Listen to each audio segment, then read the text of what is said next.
All right, let me see. Let's go on over to here real quick. All right, looks like mic is working. And that's all good. I guess we are live, folks. Let me go, let me undo this real quick. You might hear beeps and boops now, but that's fine. Then we'll go over here and I'll say howdy. Howdy. Hope folks are well. I'm Cody with IronVerse Comics, and we're doing another What You're Reading. And of course, we'll do updates and stuff. The What You're Reading is kind of casual. We talk about what I've been checking out the last week. Hopefully, we talk about what you've been checking out. And we go from there, right? So I guess we can hop right into it. Happy new comic book day, as always. I'm always happy to be here. It's usually a Tuesday or a Wednesday that I'm here doing what you're reading. I'd rather it be Wednesdays, but I can't guarantee anything these days. Like timing wise, I can't guarantee anything. But let's take a look. Let's grab from the stack here. I guess we'll go in the order I have them stacked, cause why not, right? All right, and as always, leave what you've been reading in the chat or the comments below if you're watching this later. Unsure if we might get viewers later. But I think the statistics say otherwise. So these two are gonna basically be the same thing. Um, it's volume 15 or volume 5, excuse me. It would be volume 15 is in here, but volume 5 of Alita: Last Order, the fifth omnibus. Probably my favorite cover of all the omnibuses. Let's see if I can get that without the light just completely destroying it. My lighting's terrible for this part for Sharon, but I love the colors and the depth that was laid on the line art here. The knee's a little awkward though if I'm really looking at it, anatomy wise. But we're getting finished with the Zot tournament, is what's happening in here. The space karate forces are being explored. There's a lot of interesting stuff. I know a lot of people started kind of losing this with how far how drug out the Zot tournament is. Because like it's been four omnibuses worth of Zot tournament, right?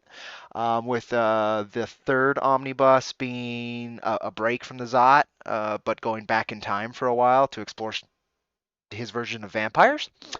Um, Again, the whole anti-vampires thing, it really threw me off. But then it felt like a fumble, but it was a tactical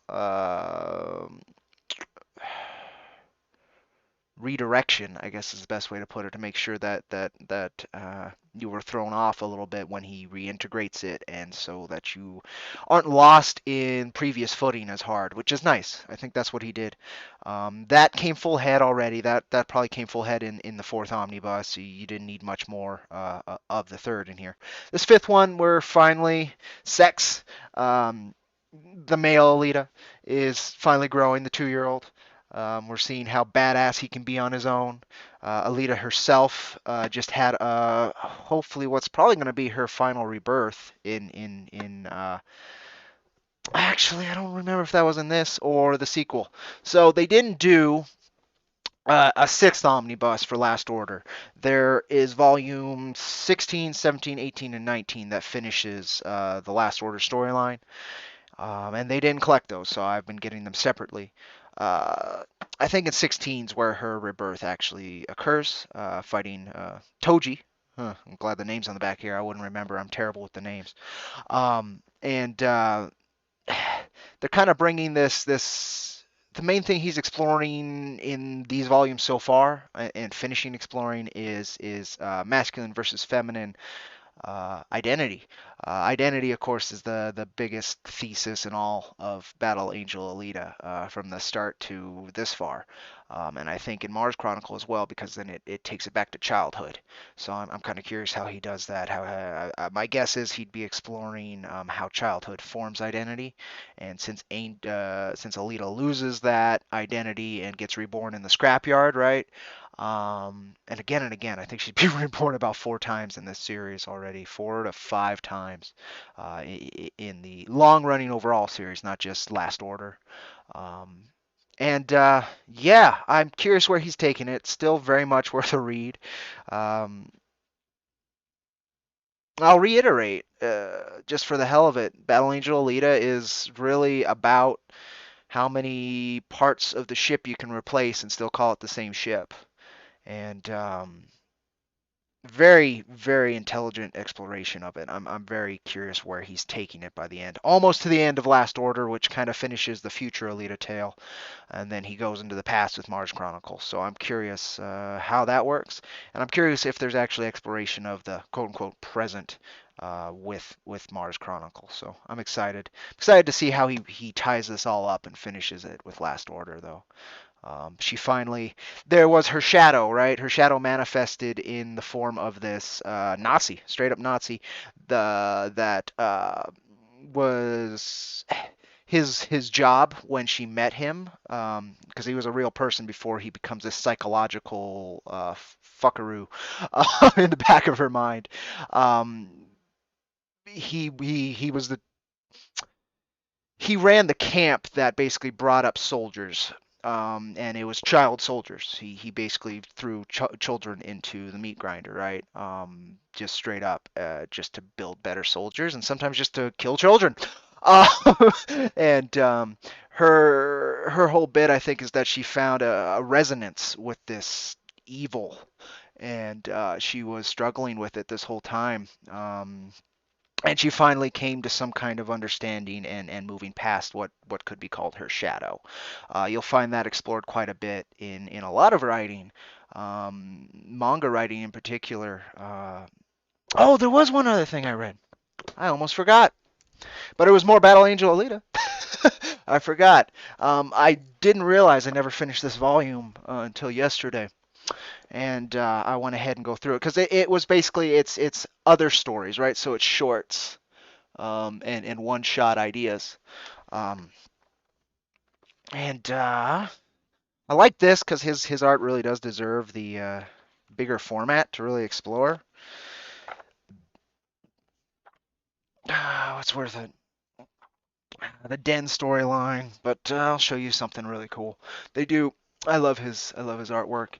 The last bit of this volume actually had to deal with what it means to be a professional. In fact, he even ends the story on it. It's called Barjack Rhapsody, which it's a finish and celebration of the Barjack arc in the original Battle Angel Alita, with the young lady that kind of resonates with her becoming a oh man, it's what it means to be an adult. It explores, all the fantasies and dreams we have to prop up to make this life livable, and how taking those mantles is what carries us through this life. Once you hit a certain point and certain understanding with what this life is. And I'll share the last page. Shared it on Twitter as well because it mattered a lot. Let me see. Up, right, too close. Unsure you can read that, so I'll go ahead and read it. I bet a pro is someone who's found their right place on their own. And what it means to be an adult, finding your place in this world. Welcome, by the way. Getting philosophical today. The good manga that I read and the stuff I enjoy and love, and even my work, what I want it to be is exceedingly philosophical. We need ways to understand, explore, and enjoy this life. And yeah, part of this. I'm also super caffeinated. I usually don't have this much caffeine, so my mind's pinballs. But it's working. It's working, I think. But as you said, you're guessing the manga is better than the movie. The movie covers about 4 arcs in an hour and a half. So yes, the movie's really good. It could have been so much worse. It could have been terrible, with how they could have addressed things and what they omitted. They usually try to homage to, at least. There's an element of certain things in there that are hit, and they hit big notes. They hit big important notes. But yeah, particularly the romance, they focus on that very hard, and that's what in the later stories, that romance that she loses, that guy who basically kills himself to try and get up to heaven, or what their concept of heaven was before that's completely thrown out the door. Um, he that romance is what kind of sets her on her new path with being herself. Again, Alita Battle Angels and exploration of identity and growth throughout life and what it means to be human. It's a wonderful tale. I do recommend folks check it out from the beginning. But Last Order, Holy Night, and other stories, which I don't think you can get these tales without getting the original Battle Angel run, the Holy Night and other stories. Maybe you can. In fact, you know what? I think you can because I've seen that cover elsewhere. But it's my favorite read right now. I've read other manga that I really enjoy and other comics, of course, that I have exceedingly enjoyed. But right now, this is hitting where I need it to. So I like to say that art usually finds me when it needs to. And what I'm trying to do with this channel and our own work is make sure that it's out there so maybe it can find others when they need it. But yeah, this is definitely worth your time. This entire series, it's been worth my time and money, no question. And I'm excited to start it again after I finish this, and hopefully catch up on Mars Chronicle. So I'm up to date because apparently Mars Chronicle just he tried something, is what I'm reading the reviews kind of say, is that they basically he may have lost some folks because of what he maybe did to shape Alita's identity at that point, and I'm curious what that is, because he's almost lost me maybe 2 or 3 times in the series, right? And every time there's been a amazing reason to do it. So I'm curious what that actually manifests yet. It just doesn't exist yet, right? So people are kind of like, what the fuck? But let's move on to classic comics. I kind of hate to say it, but manga has hit deeper themes for me for quite a long time. Um, the things that comics usually hit for me are more one note. They can be extremely powerful. For instance, Punisher Max throughout the whole thing, there's a lot of different notes they hit, but the one that hits very hard is this weight of a positive masculine paternal life, right? Frank is somebody who's lost everything and still tries to do good with his masculinity, his ability to remove things from this world that are dangerous for others. Um, and that's probably the kindest way I can put that, because yeah, he's a fucking crazy serial killer, no question. But the moments I love the most in Punisher Max are when he's a father, and when you can see that he's a father. Sometimes that's literal. There's a volume two where he actually has another child, but it's hard to explain. Hard to explain. Definitely recommend reading that. I got to go through Punisher Max again too. This the essential Ghost Rider. Huge Ghost Rider fan. Ghost Rider brought me into comics and has kept me here forever. The character design, the ideas, the goofiness. When you go to the older stuff, um, I didn't finish and like read all of these. Right? That's not why it's here. I read a issue featuring Doctor Druid. Um, there's a charm to older comics, right? There's this. What can I say? A novelty to them. There's a specific flavor to older comics that, if it's done right, it is exceedingly charming. It's just not always like that artistic and artful or like super deep. Uh, it's just exceedingly charming what they choose to focus on or how they choose to tell a story. And the one in this that I read, let me see. I hope it has a glossary because that'd help me find it. It does, but it doesn't say what page they're on, so it doesn't have a table of contents. It just says, well, here's these issues. Well, shoot. The issue I read in here most recently featured Dr. Druid. He had heard of the Ghost Rider and wants to do what Dr. Druid does, which is take down the supernatural, especially the evil supernatural demons. And he does. He beats the fuck out of Ghost Rider and Johnny Blaze. And then he reads Johnny's mind and realizes he made a terrible mistake and fucks right off. There's like no depth to it or anything. He just leaves him. And he's like, oh man, I better learn from this because I prejudged this guy.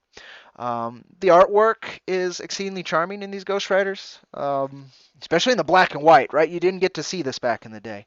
So artwork like this, I love it. The paneling layout, the classic style and stuff. I recommend picking these up. Sometimes you can find them really fucking cheap, these essentials. Essential Hulk. I mean, you can find any of these old things, and you still get your read, right? You just don't get color. This is the closest thing to manga volumes we get in the West, and I don't even know if they're still putting out the essentials. But this was a good way to get a hold of these. And yeah. Ghost Rider's always just been kind of fun and goofy and stupid, and then it kind of tried to get really serious, and sometimes that works. My favorite fucking Ghost Rider run ever is way over serious, but then again, it also has a guy called Buttview, where a demon had shoved his head up his ass, and now he's existing as this horrible thing with his head up his ass called Buttview. So I don't know if I'd call it too serious, but it dealt with angels, demons, corrupt politician, well, not politician, corrupt oil baron, um, the fact that good and evil very often use the same methods, and therefore they're not that different.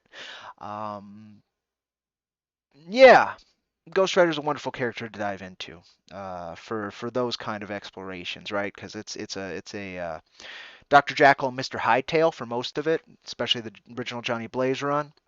And then after that, it's more of an exploration of good and evil, and a lot of the time showing that they're not that different. Um, Definitely worth checking out.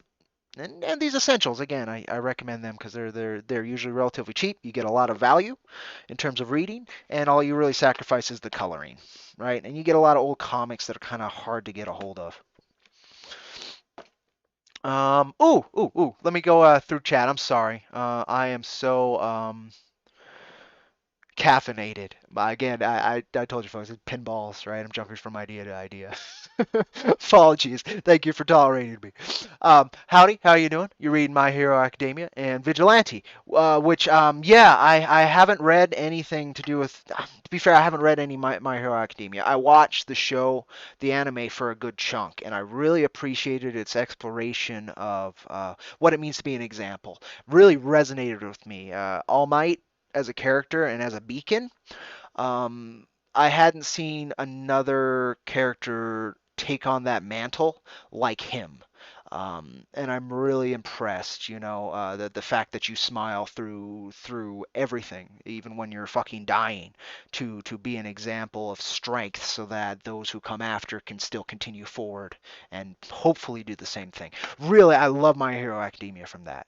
And I'm not even caught up on the anime, honestly. It lost me at one point or another, but that particular part of it just I'll never forget it. All Might as a character and that ideal sticks with me. Will stick with me forever. Um, are any good modern comics outside of indies? It feels like even Image has been going down in indie quality. Maybe I'm just getting old and not hip. That is probably the kindest way to put things, right? There a lot of the indie stuff that's coming out is just not to my mainstream indie, bigger publisher indie. Even from heavy metal and boom and dynamite and uh, image. Um, it's tough. It's tough, right? I can't read every comic. I can't be aware of every comic, so I can't speak from a honest point of view on that, right? But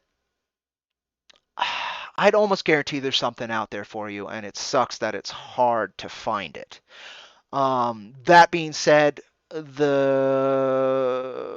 foot I am seeing them put forward, so this is my perception. The only thing I have to judge, right? But it doesn't mean it's the right or the only perception. Is a more niche reach out, right? The coloring is usually pastel, light, pretty colors. There's usually a focus on nihilism and more, I want to say romance, but it's not what classically would be considered romance. Again, that's the kindest way to put these things. Um, and I hope it resonates with a lot of people. It hasn't picked up on me, right? Heavy metal, the only title I'm really aware of right now is Tarna. And that sucks because I am sure heavy metal's putting out more titles besides just their magazine. But yeah, I'm just aware of Tarna, and they only kicked up awareness by mm, methods I wouldn't use. Now I don't know if that was purposeful or just a happy coincidence, right? I don't know. Comic book marketing is often like wrestling. They have heels and they have faces, and more often than not now, particularly publishers that are having a hard time with publishers and individuals that are having a hard time with awareness become heels. So I'm kind of thinking that's what happened there. But yeah, it's hard for me to know what's going on in indie currently. I really wish I had my ear to the ground better. I can recommend some relatively recent independent comics that were really good. Murder Falcon, I'll never stop singing the praises to that. If you are a heavy metal fan, there is not a better love letter, both to comics and to heavy metal as an art, than Murder Falcon. It will break you. It is fucking gorgeous. A wonderful tale. From Dynamite, I've really been enjoying their Lone Ranger series. It's probably my favorite modern Western comic. Um, it's not amazingly deep, I'm gonna say in a lot of ways, but it does everything it should do. And I don't think there's so there was a single issue done by Miss Visaggio, who a lot of people have problems with, but whatever, of Ginny Hex. That was really good. I really wish she would have gotten an ongoing off of that one shot, but it looks like that's just dead in the water, which sucks. It got a lot of negative press right before it released, which was just terrible because it was really good.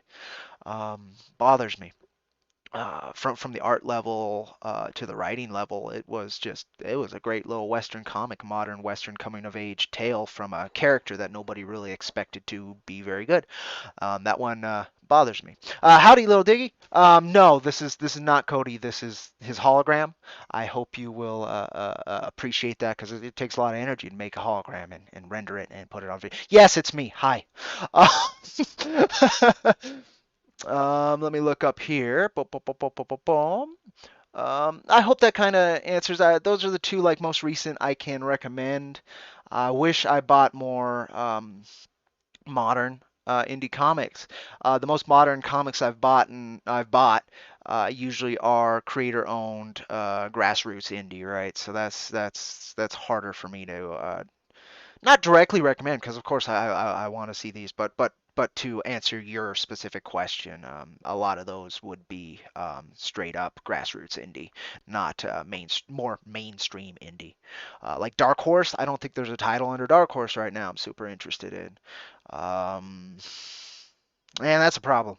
That's a problem. I think there's some new Hellboy that's been liked, like Kid Hellboy, something like that. Um, Hellboy did not hook me so far. I've gotten most of the way through the first omnibus, right? And it just couldn't hook me. Wonderful art. The ideas are great. Um, I think it's the pacing that lost me with Hellboy. It's jittery, so it'll be real slow, and then it'll be real fast, and then it'll be slow, and then I like consistent pacing that fits the moments and the ideas you're trying to communicate. And at least the first omnibus of Hellboy, it's all over the place. Let's see. There's no pretension in the older comics. Yeah, it's just trying to tell a story, right? And I don't mind pretense. It's just you got to do it with class, and a lot of pretense is not very classy these days. Um, I heard good things about the recently ended Hulk run Daredevil. Yes, I've heard great things about Immortal Hulk. I've heard really good stuff about Chip Zdarsky's Daredevil. I've heard good things about the Green Lantern run that ended with Grant Morrison and Liam Sharp. I've heard good things about Hawkman, which ended I think last year. That actually tried to make Hawkman make sense. I guess Hawkman's one of the most confusing characters in DC history, and they ended up trying to make something worthwhile out of him, and then it got canceled because not enough people buy Hawkman. It sucks when a really quality thing is beaten not by its quality or lack of, but not beaten by its lack of quality. It's beaten by its lack of either marketing or, it's a niche character. And that sucks because some of the best ideas you can explore in comics can only be done with niche characters. As for comics, you got the third omnibus of the Nightfall saga. I'm not aware of the Nightfall saga. The best story about Bane. Oh, yes, I am. I actually have some of those. That's the breaking of Batman. At least started that, right? Overcome his worst defeat and how to return back to old strength. I need to read more of that. I think I have the 2 issues where he breaks Batman, but I don't have much past that. And isn't that when Azrael becomes a thing as well? Azrael Batman. And he's an interesting character as well. Apparently, he's been used better than what I've seen and what I read on these single issues I have. Right? And that's what sucks with comics is you don't always end up with the full story. But it is kind of nice to have bits and pieces too. It's I'd rather have bits and pieces than nothing. Um, you're waiting for the Black Viking comic to come out. Black Viking comic. We have one at Wicked Publishing called The Last Viking. I don't know if that's what you're talking about. I do recommend that though. Hopefully, it will have a reprint and a public reprint here through Wicked in the next couple months. I think actually they have their largest order. It's going to include that, Movie Men, Wrath, new versions of Jack 1 and 2. New versions, I say. It's tweaked covers to match our new trade dress format. Did you read Falcon Spear? I'm also. Oh, Last Viking is what you're talking about. Oh, excellent, excellent, excellent. Yeah, hopefully that is coming out very soon. I recommend it. I really do. It's an excellent little comic that explores what it means to be leadership. To be leadership, to be king. That's what it means, and it's trying to explore that very well. C. Thomas Anderson, the wonderful mangaka who renders that, and is just an incredible talent. I very much recommend anything he puts out. Um, and, and and they handled what it means to be a ruler very well in that first issue. I'm excited to see more of it. That's what I really want to see. Um, Let me see.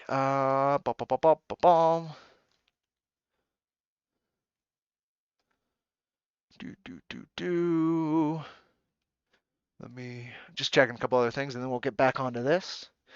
There's only 2 more things to really talk about, so we're not in a hurry. I'm glad to talk about what you folks are. I'm not aware of Falcon Sphere. If you explain it in the chat there, I'd be very grateful.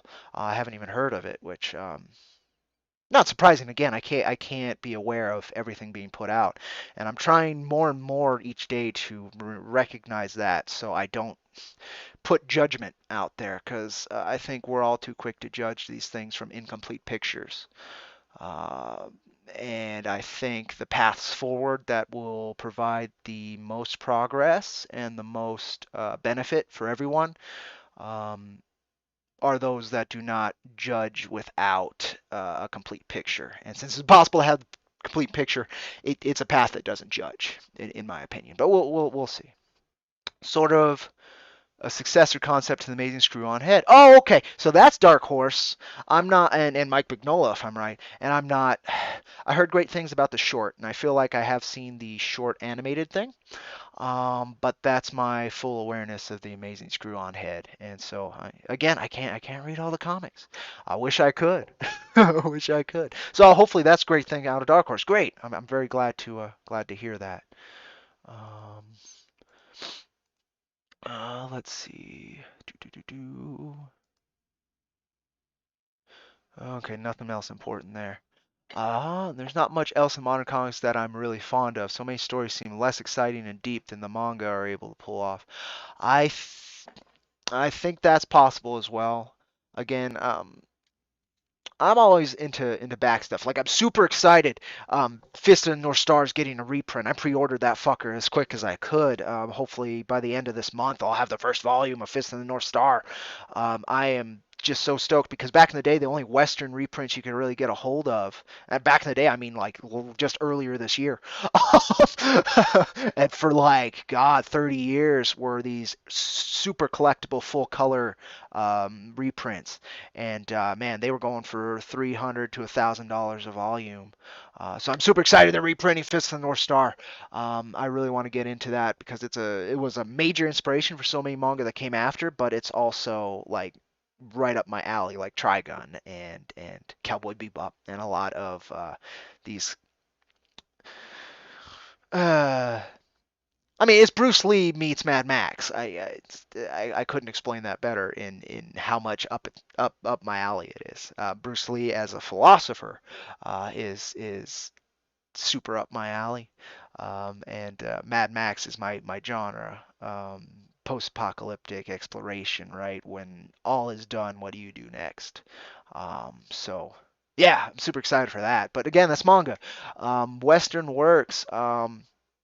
Independent wise, I'm super excited for Tukey by Jeff Smith. I want to see what he did post Bone, and then he's going to do more Bone, which I'm kind of interested how that goes. But I'm excited to see what Tukey's about, what the thesis is in Tukey.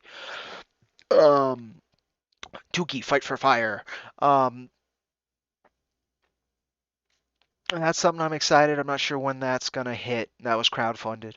Um, but outside of crowdfunded, the marketing is just terrible. So even if there were some really cool stuff coming out, I doubt I'd be aware of it. That sucks. Breaks my heart. Yeah. Yeah. I can't. Yeah. I'm sure there's amazing stuff coming out in the West, and I can't. It's not easy to be aware of it. In fact, I wouldn't be aware of that Fist of the North Star reprint without like grassroots. Somebody's like, "Oh, I just got this. They're fucking reprinting it." And I was like, "What?" And I got right on that because it was even cheap for a hardcover. I'm really excited. Hopefully it's full size like this to really show the artistry off. That's the one thing with manga in these smaller digest sized volumes is you lose some of the impression of the art that could be there. It doesn't have to be there. Most of the time, they're fine working with that size and scale, and still super impressive. But like Berserk's collected volumes, I'm sure are amazing. I read most of Berserk on a tablet, so it was a little bit bigger. But yeah, I'm very curious. I'm very curious. I hopefully it should be a larger format. I rarely see hardcovers the digest size. Uh,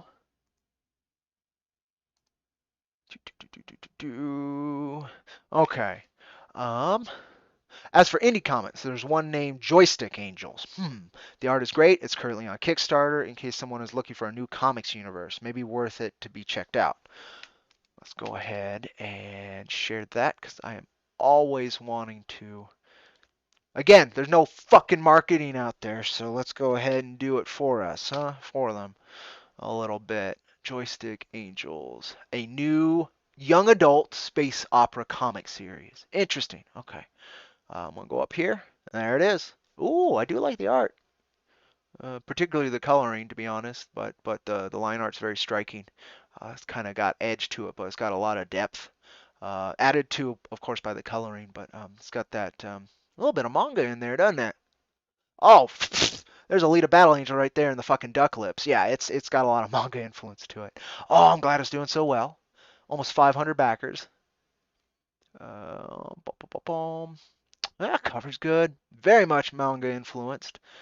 Uh, Double page spread. Oh wow, it does look really good. The art style is very well chosen. I put the link into chat. People can check it out themselves. Who is it for? Interesting. All the fans of 90s Starship shoot 'em up video games and epic space opera stories. Fun for all ages. I'm very curious what that means because the art style is very, I guess manga, but it's got a I don't know. It's more professional, less cartoony. It's more realistically rendered than you expect a lot of young adult stuff to be. We like that cartoony bit, so I like that. I like that it's another take on it. Also comes with the soundtrack, of course. That seems to be par for the course. Oh, is that our first bit of paneling, or is it just an homage? Because it's interesting paneling. Again, super fucking manga influenced. Uh, a little busy on the paneling, but again, it doesn't have any writing. I'd like to see the writing. There you go. There's a little less, and then it's kind of a callback. Huh. It's busy on the paneling, and it really likes that stuff. So I'm curious how the writing is. Um, Curious why they omitted it, unless they haven't gotten the lettering done yet, or if that was a tactical choice. I don't know. Interesting, interesting. Um, the paneling's good. I'm just curious how full of itself it is. And I can only tell that with the writing. But the art's beautiful. The art is absolutely incredible. The coloring is stand out, but the line art is really good. Looks like the guy's got the one nose though, which that happens. A lot of folks end up with the same faces. At least this artist is able to do other creatures and stuff as well. But yeah, he's got a trademark nose, no question. Interesting. I like it. I like it, and I hope it does well. In fact, let me go ahead and go up here, and we're gonna shoot that out on the Twitter as well. Thank you for bringing it to my attention there. Okay, shoot that on out, and then we'll go back over here. Let me check this stuff out. And by this stuff, I mean your wonderful comments. Again, thank you so much for joining me. You enjoyed Grumble, published by Albatross. I'm neither aware of Grumble or of Albatross. Um, Interesting. Let me go ahead. Oh man, that's why I'm saying I can't be aware of everything, and I think I have my ear to the ground pretty fucking good. But I mean, there's so many goddamn comics out there. Grumble, Albatross Funny Books. Oh, it's the guy. Okay, they're the publisher Goon as well. Okay, so I am sort of aware since I'm aware of Goon. Ooh, that looks interesting. Let's go ahead and share that. I like the cover arts. Again, the color. So the one thing I'm gonna say is that this color scheme I'm really getting sick of, and kind of sucks because we kind of use pastel as well, but we go for more of a vibrancy to it, right? Um, there we go, something different, something a little bit. Those two are grimy, thank God. But there we go, and there's something a little different there too. That's Matt Weldon actually uses a lot of that kind of color scheme. Um, But I'm seeing so many books that kind of look like this. I'm going to use this as the prime example, but that's also pretty close. From every publisher. In fact, when I did a stream, God, I don't even know how far back it was, where I was talking about publishers we should talk about more. My main my main problem I had is that like all of the books, every publisher had at least 60% of their titles had this kind of aesthetic, and that bugs me because I know we can be so much more diverse than that. But I also know why they're choosing that, so it is what it is. But that there you go, there's something different. I can't tell you what Grumble's about, but it has an adorable pug that is smoking on a cover, so it's got me already. Um, and it looks like the pug's like a main character, so you got me. You got me. I'm very interested. Their website's a little bit bare bones. I kind of like that in its own way. Yep, the Goon. Galacticon is also with them. Okay, okay. I didn't know that was already out. Son of a bitch, Brendan. You're Brendan Smalls. Fucking market this shit. Ugh, I hate to be a dick like that, but come on, man. Market this shit. I should have known that this was out. I knew it was being made forever, but I had no idea it was already out. And it doesn't look like he actually has another writer, which is very uncommon for the rock stars putting out. I call him a rock star. He's more well known for home movies and Metalocalypse, right? But he's a hell of a musician. And yeah, I want to see what the fuck this is about. So that's good. Okay, so it's with the Goon Boys and Brenda Small. So I see this again and again. Like even when you get a big name, they don't fucking push you like they should, even if it's in their own interest. I follow Brenda very closely. I didn't even know this was out. That that bothers me. He's got another one coming out too for his newer album that he also just got a guitar for. I forgot what it's called because he couldn't fucking stick into my brain because there's not enough merchant. There's not enough marketing. I think that's the biggest problem with comics right now is that there's just not enough marketing. But look at how cool number one's cover is. That's so cool. The character design's been awesome, and it goes straight off the album.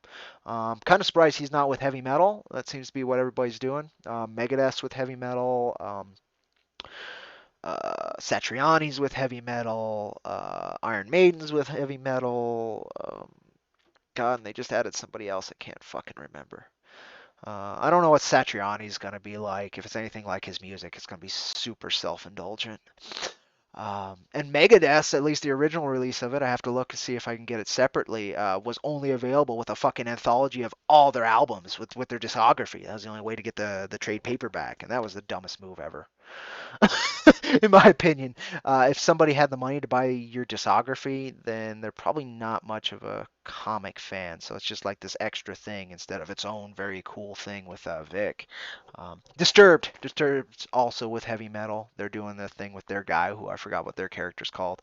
And the Iron Maiden trade paperback I have is the coloring's really good. That's the best I could say. It's not very well written. It doesn't carry you along, even if you're a super Iron Maiden fan like me. I mean, it's not very good. But I'm also a huge comic fan, and I think that overwrites how much of an Iron Maiden fan. So maybe that's not exactly who it's for. True, there are many comics out there I've never heard of, and that's the thing. Um, Galacticon looks really interesting. I'm hopeful because Brendan Small's a great storyteller as well. So my hope is it's good. Um, the album's fine. There's no like mega hit I was a super big fan of, but it's Brendan Small. So if you like Death Clock's music, you'll like that. It's just a little softer, right? It's not death metal. It's just progressive metal, I guess is what I'd call it. Um, he touched on it with a song I really like in Death Clock called Blazing Star, which came off of the last Metalocalypse, the metal opera he did. It was like the single he also put on there that I believe was the maybe the credits of that movie. Uh, I'm excited that it's getting a movie to finish its story. I'm really excited. I'm very glad that it's getting a finish. Venture Brothers is getting a finish, and Aqua Teen Hunger Force ended 3 times. Now it's going to be 4. So I'm very curious how that's going to be too. It's going to be fun. I miss Aqua Teen, so I'm fine with another bit. It never had a point. It never really had a story, so it's fine to do a movie again to it. I'm fine with that. There's fun characters. But I'm excited for Brendan Small, and I'm very glad. He's very. Oh look, they homaged heavy metal even, and what? He couldn't pitch it to heavy metal? That's a Tarna cover right there. Number 4 sold out. Number 4 and 5 are sold out. That cover's really cool. But I mean that's heavy metal right there. Why is he not with heavy metal?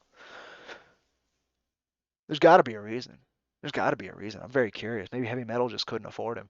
But then how could these guys afford it? I'm very curious. That's very crazy.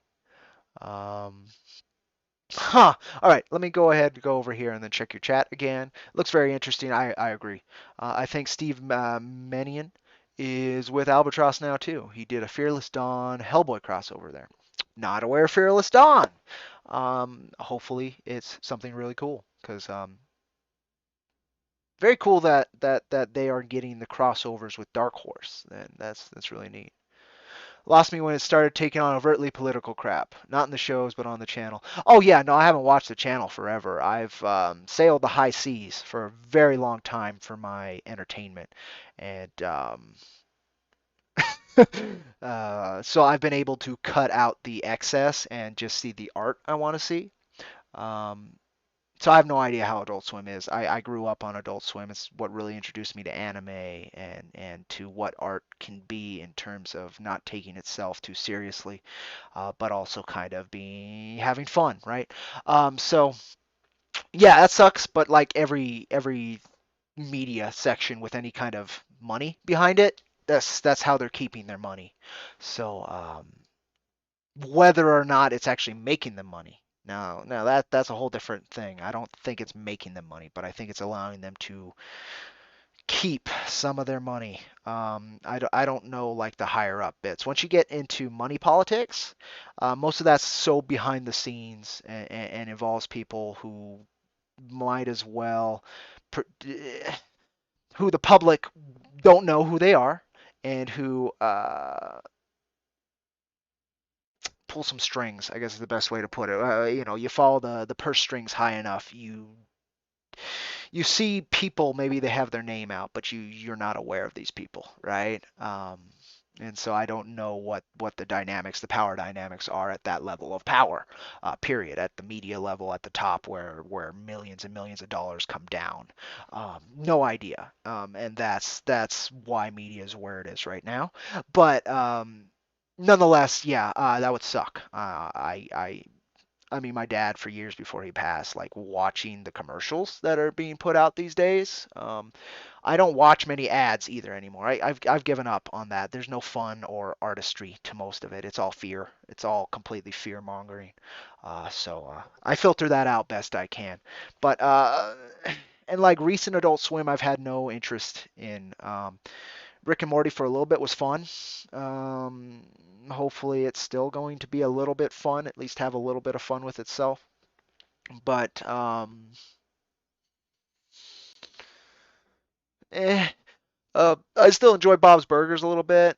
It doesn't get too, but again, that's not Adult Swim, but it's the same kind of channel, the funnel, right? Simpsons has been terrible, just absolutely god awful. I can't even like suffer through it, which sucks. Huge Simpsons fan forever, even into the zombie Simpsons, and yeah, I can't even. American Dad, the latest season. I'm trying to start this first episode and it's terrible. Um, it's just demasculating and the first episode of this latest season, and it's just unnecessarily cruel.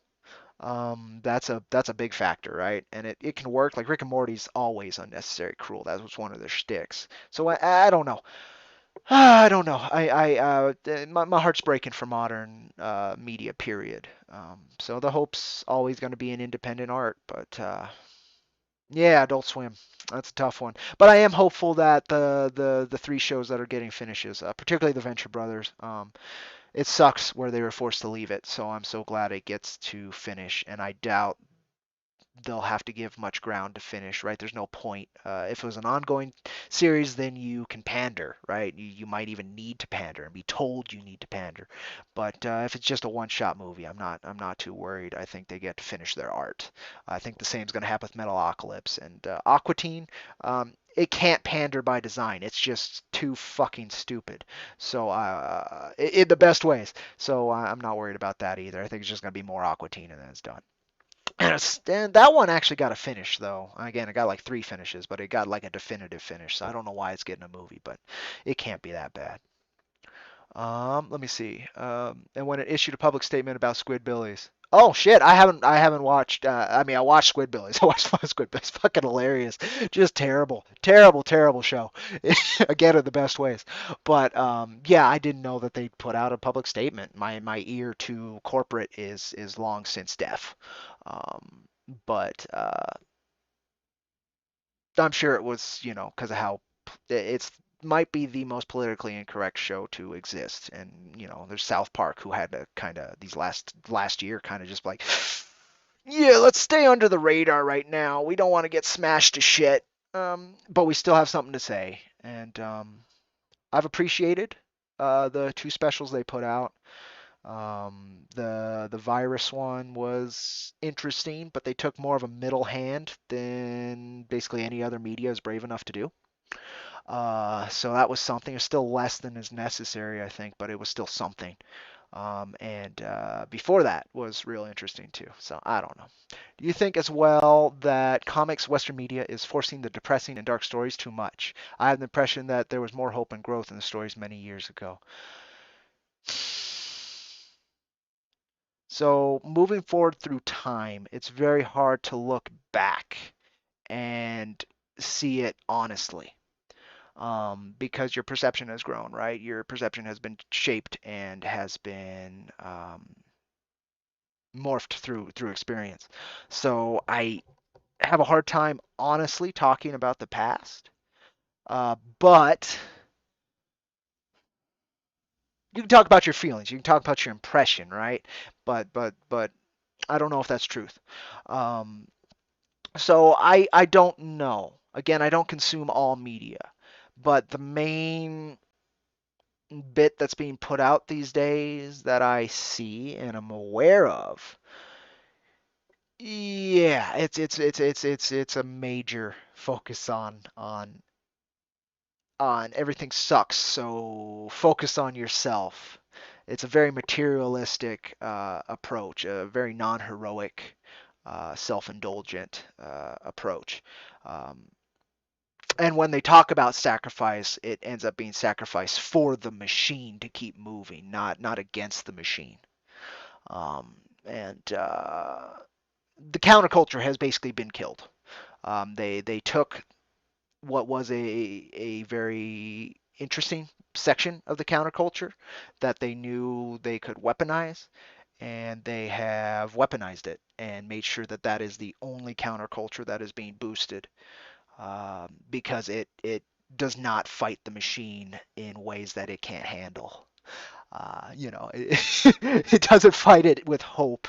It fights it with fear and with indoctrination and with materialism, and self-indulgence, right? Making sure that yourself is the most important thing out there and that you are taken care of, which is important, no question. But it's one tiny section of what fighting the fucking machine is. And they knew it, and they knew that they could handle that. So that's what we're getting the biggest boost of on the artistic level, and it makes sense. It is sad to see. Yeah, you stopped carrying the South Park when they refuse to take a stance on any issue. They don't have anything to say except people are stupid. Yeah, but they're about the only ones talking about people being stupid at this point as well. So that's my thing. They took a stance against China. You're not going to get South Park DVDs anymore, or Blu-rays or nothing. That's never going to happen again. They fucking made that sacrifice. They also did take a stance on this latest one where at least they acknowledge that both sides are fucking stupid. Whereas nowadays, there's particular sections that are not only considered stupid but evil, and therefore, if the other side is fighting evil, it doesn't matter what they are, and that is terribly dangerous. That is just awful, and at least there was some kind of stance taken there. Um, but I think they looked at this thing and saw how bad it is, and I don't think many artists these days are able to do that, are able to actually look at how bad things are. Period. I think they have to look at, well, this part of this is so bad. Um, and I think it's important that at least that's being done. Now, is that as good as things need to be? No, no, no, no, no, no. But it's a flicker of light compared to complete and utter darkness and funneling. But I don't know. I don't know. Um, on that though, let's get back to what I was reading. So, also check this out. I'm gonna do an IronVerse quickies hopefully later today on Adobe Kroger Dame Commander issue number 2. Um, really good, really good. The ending is. I really want to get my thoughts together on it properly for an IronVerse quickie because I really respect the creators of this work, and I get what they were going for. I even understand how it was handled. But without an issue 3, to get more feeling for how that idea is handled, it felt really abrupt and like illogical. I hate to say it. I hate that. Yeah, it felt super illogical. It didn't feel, but we haven't had enough characterization of the character that's doing it for me to really be able to comment on that. And issue 3 could really just fix it.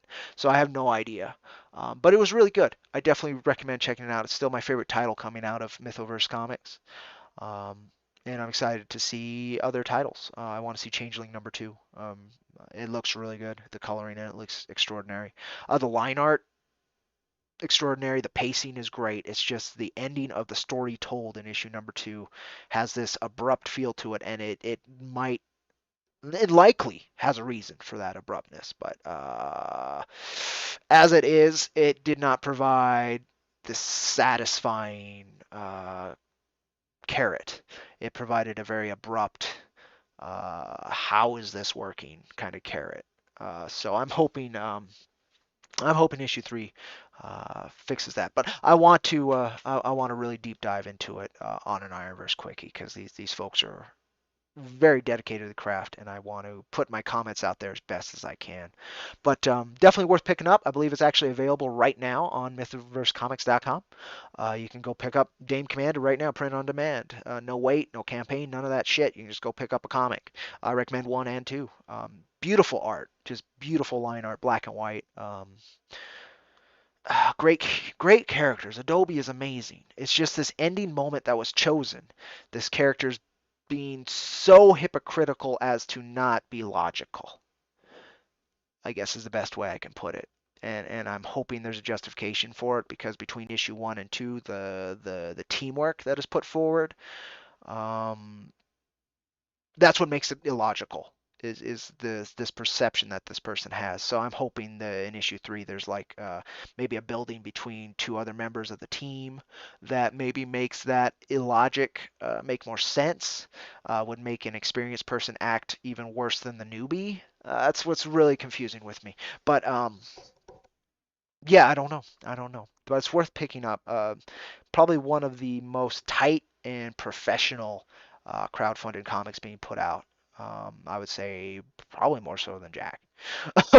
But the storytelling there at the end, it felt more like a fumble than a carrot. Send help, you're drowning in comics. I'm so glad you are. I hope you live long enough to drown in a large amount of comics, larger than you're already drowning in. Wonderful support for comics, Eliza Barr. Thank you so much. Um, I don't want them to pick a side. I want them to satirize both sides and point out the flaws in logic, opinion, both equally unreasonable. I think South Park has been consistent. I agree. I think they have too. I think they've actually, in these last two, more fair-handed than they could have been, though not as fair-handed as they could have been in some ways as well. So, I mean, you're not going to get perfect on these very fucking deep and I hate using the term problematic, but they're problematic for everyone on both sides. Like it's an issue that we are having as a society with communication, right? So I have no idea if we can bridge that gap. I think we, on an individual level, absolutely can bridge that gap, but on a societal level, they're driving a wedge, and they want that wedge to be ironclad with no holes, no communication on each side, and so anything that's poking a hole in the pop culture, I am grateful for. Anything that allows communication or allows both ideas to stand. Um, I think that's unbelievably important because we are certainly working towards the Chinese propaganda model of there is no mid ground. This is the perception. You will accept it. Um, that's terrifying. That is absolutely terrifying for human growth. That there's nothing that can stunt human growth more than ignorance, and forced ignorance by those with power and the ability to wield it, with the monopoly on violence. That is one of the most terrifying things in existence that we have to deal with. So again, anything in art that's kind of like, maybe we should at least talk. I am super grateful for. Um, Anything you've read recently, Eliza Barr? If you're here for a minute, I'd love to hear if there's anything you'd recommend. That's what we're talking about. And you, I think, read more current comics than I certainly do, and maybe more than other people in here do. So I'd love to hear if there's anything you'd recommend that's new. We were having a little bit of trouble talking about that earlier. So if you have any suggestions and you're still here, please let us know. I'd love to talk about it. But after the Mythoverse, again, check out mythversecomics.com. It's mythology told through a more modern lens, and I'm very curious to see how they continue. But they've been consistent and been continuing, and that is just the most wonderful thing to see. And then this, which I admittedly have not gotten that far into. You can see kind of see where the bookmark is. because it hasn't hooked me. It's much more of a textbook than his previous work, and I think I might have even talked about this last What You're Reading.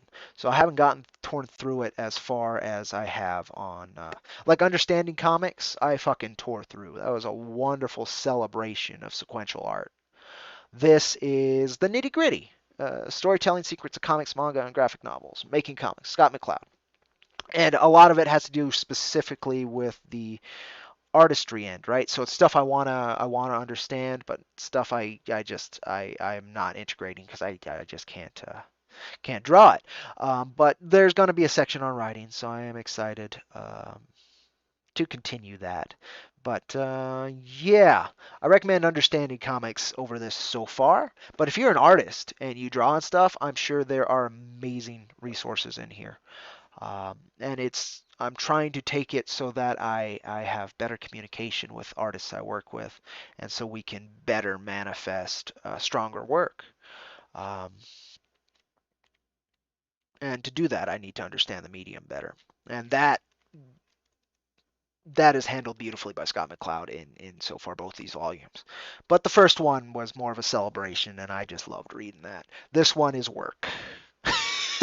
This one is work, and that's not always the best, but it's work I'm excited to do.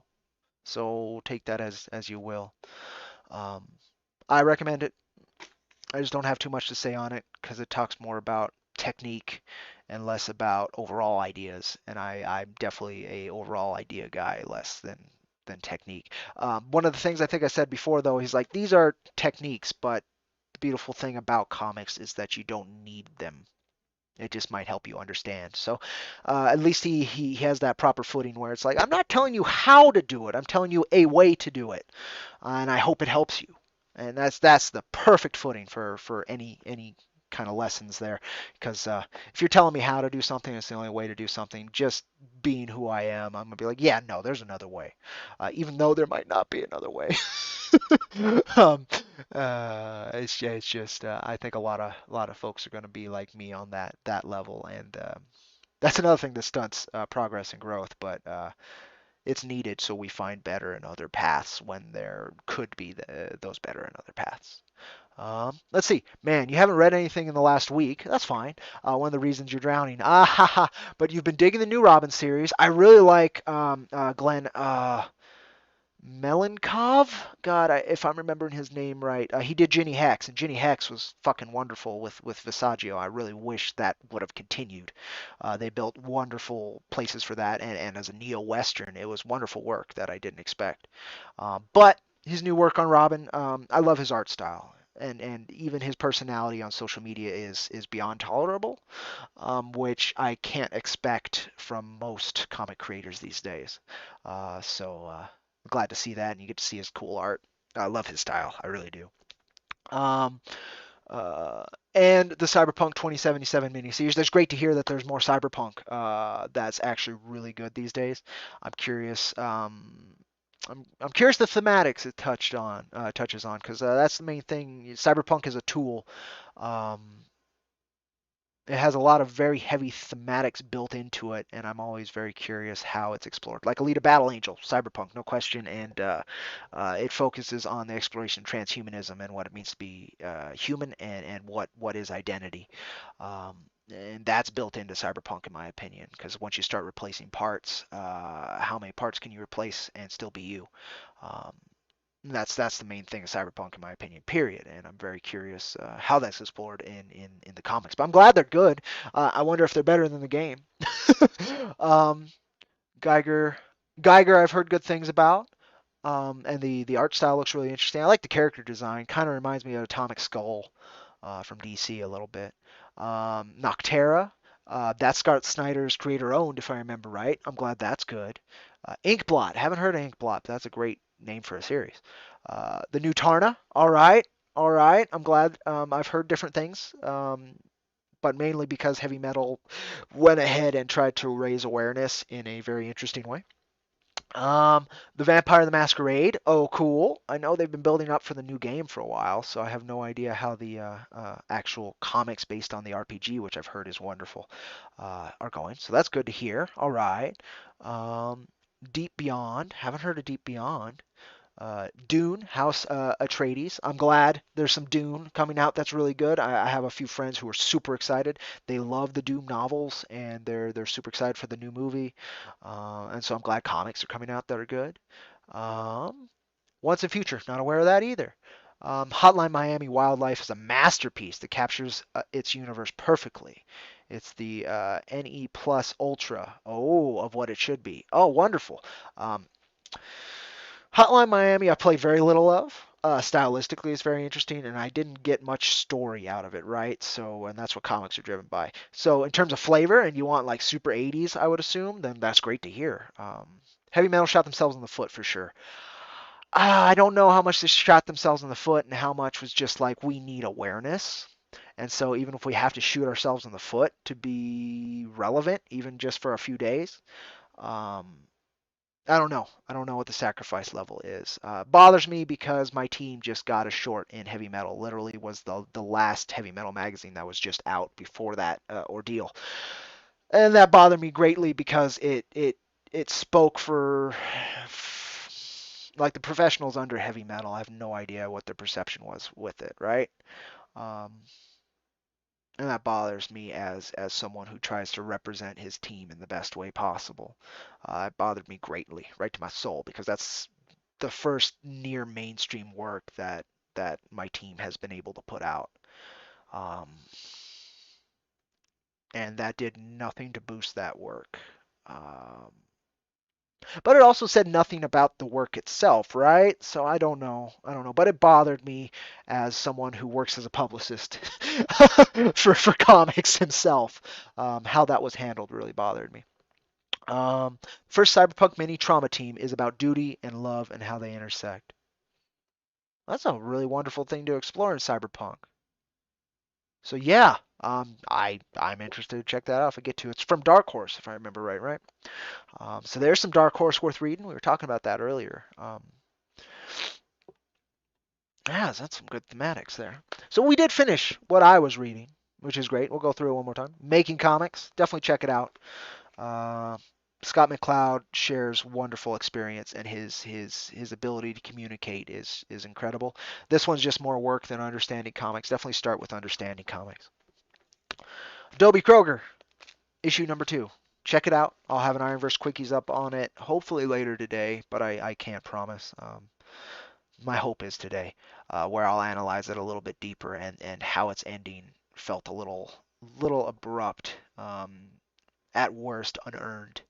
But yeah, I'm gonna really have to look into it. Wonderful artistry, and issue 3 I think is built on the foundations of this end here. So I'm curious. I'm curious if issue 3 will be strong enough to overcome that little bit that I had, that little bit of why did you take it here? Um, it it's a weird thing. It was professionalism being argued against by being unprofessional, and so I need to see that how that is worked out. Uh, it's got a good meat hook at the end of it, like it's got a good hook, but you fucked up so bad I'm gonna fuck up worse, and still you're worse than me. I didn't get that too much, but it is what it is. Always pick up these essentials if you are just a reader and not a collector and you don't have those issues. It's wonderful to have these. You can just pop into one, pick a random issue most of the time, and be satisfied. I'm a huge Ghost Rider fan, and this is a wonderful one. I did read through the entire first Ghost Rider Essential, and that's what they're fun. And it's going to be hard to find all these issues. This is issues 21 through 50. And then, of course, I can't sing the praises of this Alita Battle Angel from the beginning to where I am so far in it enough. If you're looking for a cyberpunk story on identity, it's just it's amazing. Um, it's got some really stupid stuff, and this he focuses on the masculine versus the feminine really hard in these last couple omnibuses, like by hard, I mean not subtly whatsoever. Literally a lot of phallic central like thematics. Not so much like literally focuses on the genitalia, and particularly the male genitalia. He hasn't actually focused on the feminine uh, part of that, but I'm curious if he will. It's still 3 volumes I have left to read, so we'll see. We'll see. Right now, how he's focusing on the feminine is Alita, which is a desire for freedom and a desire for self via emotion versus logic and control, which is how the masculines put forward, but not completely because there's an insanity. I'm just gonna say there's a guy. There's a specific combatant in the Zot tournament who is a ex karate. Well, ex karate. He's still karate. He became an assassin, but he was a bullet dodger. He was a cyber. He was an android bullet dodger. That's what he made his career and his awareness, right? And then his son uh, thinks he can dodge any bullet, so his son shows up with a gun and shoots him in the head. And so then his frontal lobe gets scrambled, right? And so he goes mildly insane and becomes known as the pervert assassin. And he's like fucking holes into walls. Uh, all around town for a little while, and then he just leaves to become an assassin. Uh, it's a weird fucker. The bits, and there's another part where there's nanomachines were left on Saturn, I believe, and they became the main like life form. They became sentient, and so there's a chance they built this creature to communicate with other sentient life, and its main weapon is a giant cock cannon. I don't know where the phallic centric stuff's coming in. I don't. I know it's trying to put the. It might just be for fun and being stupid, right, and seeing how far he can push it. It might be something he's into, or it has that masculine edge and he's trying to communicate with it. He hasn't driven it home yet. The assassin guy hasn't been beaten yet. Who he's paired that assassin with is a very strong female black lady character. So I'm curious, like how it's gonna land. Um, yeah, we'll see. I don't know if it's just self indulgence or if there's a point. I haven't figured that out yet. But it's funny as shit. I mean, it does add some levity to it. He tries to make things not so serious, so that might be the other bit. Over there reading some hentai. No. It it comments on sex, but it has nothing to do with sex.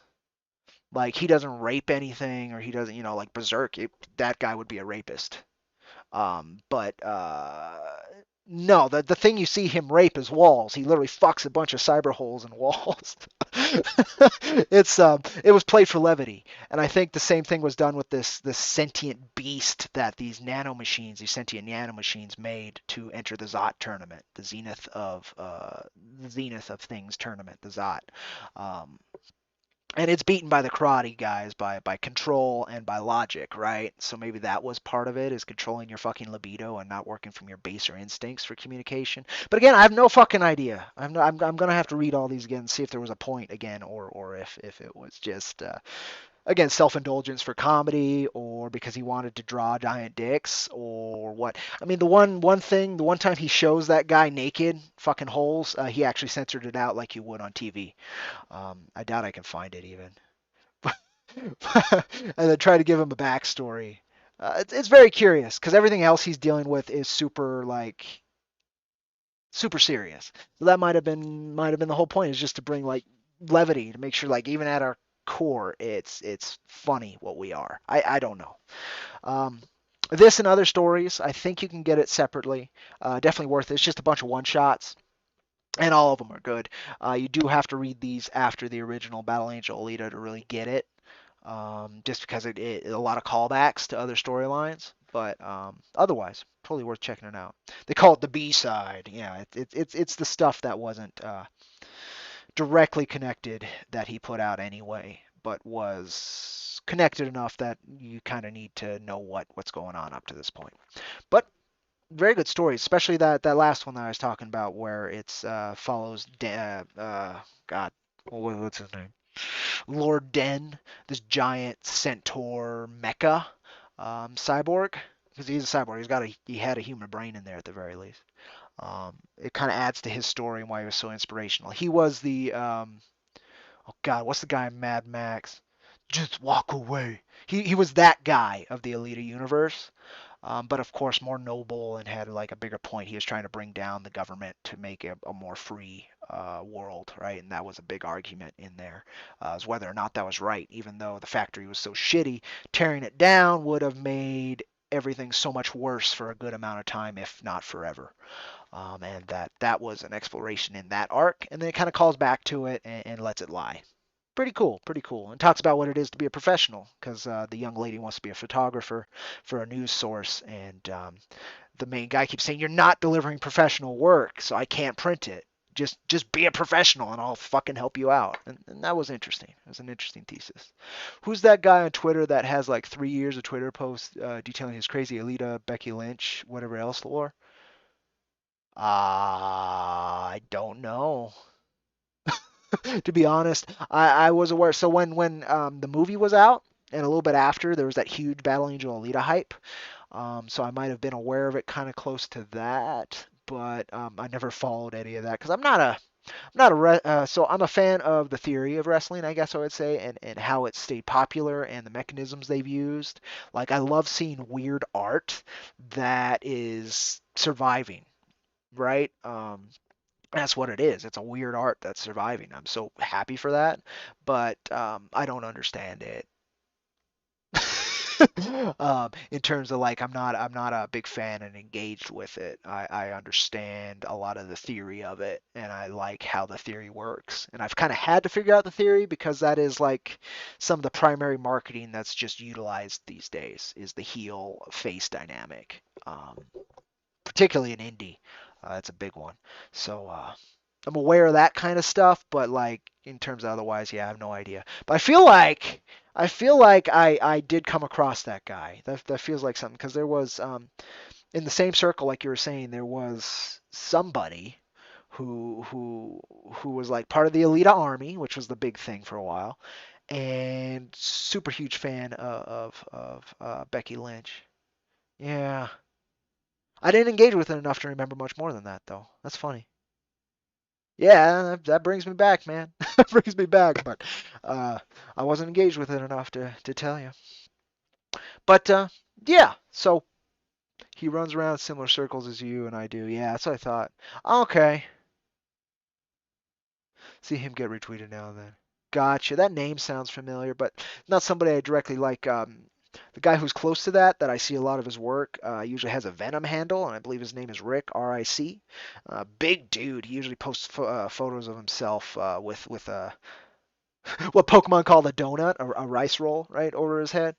Um, and he reads comics and he reads manga. Um, Usually has something interesting to say on one or the other, but like I think that was the closest. It was like the old Turbo group with Carl O'Roe and shit. I think is where that was coming from. But God, that's been years, man. Everything fractures so heavily, and I went ahead and have grown significantly. So I get a lot more from like Kickstarter groups, specific Kickstarter groups. I get a lot of stuff from other places these days. I have no idea. I have no idea to tell you the truth. I have seen most recently it's been like comments on more recent comics that I've seen from him, but that doesn't mean shit. I don't see too much to be honest.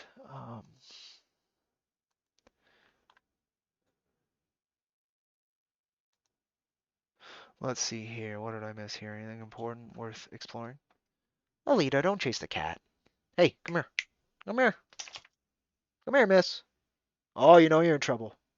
Walk away. You dog.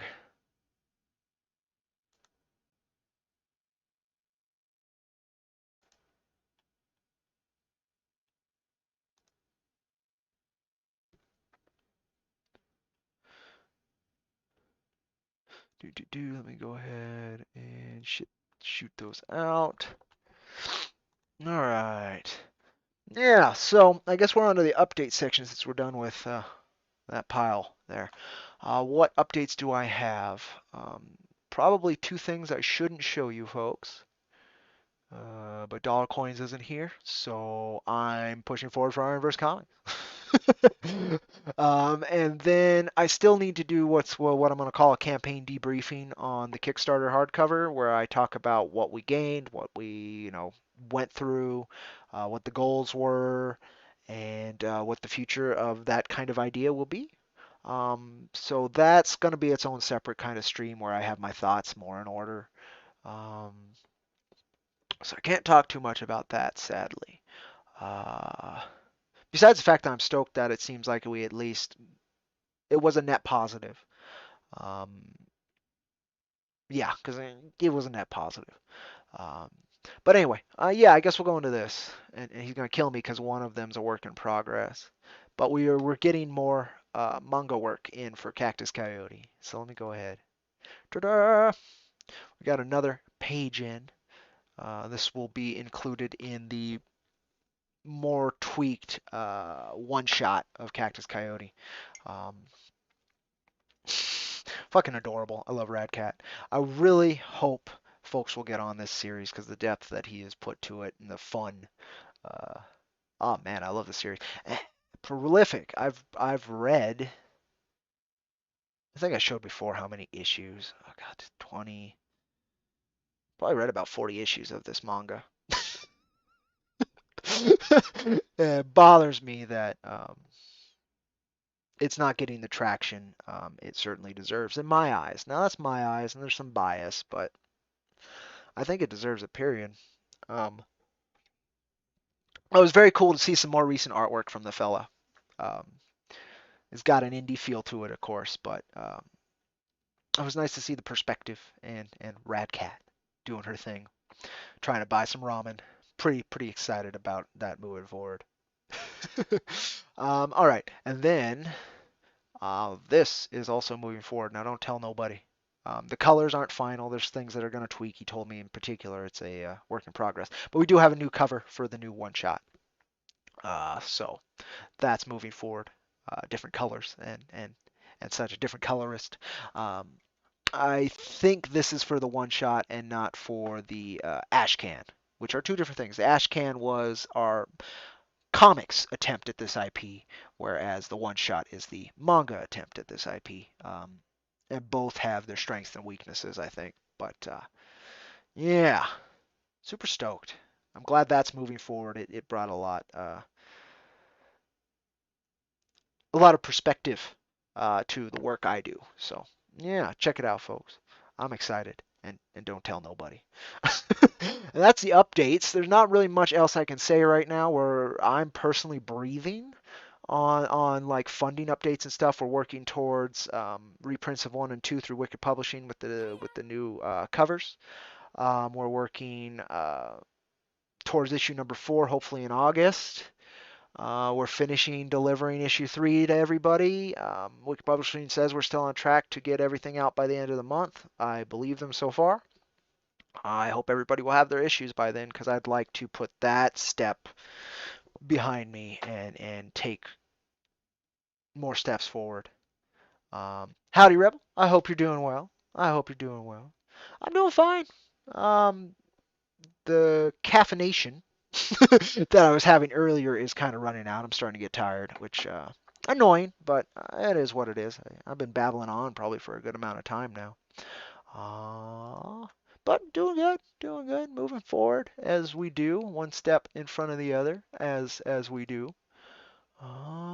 It's only been an hour too. Damn, the caffeine kicked my ass. Oh well, oh well, is what it is. But yeah, we did get the information I wanted out, which was talking about the reads here, talking about other folks' reads. Thank you so much for sharing what you've been reading, particularly things I'm unaware of. It keeps me in check. Again, I don't want to become so arrogant in my perspective that I allow myself to truly judge, right? You can judge things that are important that you need to move forward on without perspective, but things that like you don't have to have a judgment on, I'd rather have the widest perspective possible on. So thank you so much for that, sharing what your reads are and all of that. Um, but yeah, Howdy Rebel Comics. If you heard the hiya, that is my stream bot actually working, which is nice. And when you say hey, howdy, or whatever, the bot will also say that in chat. One of the little bells and whistles. Nothing important, too spectacular, but I'm always glad when it works. And yeah, I think we're mostly at a closeout because there wasn't too much to update on, sadly. Do a campaign debriefing, as I said here, maybe tomorrow.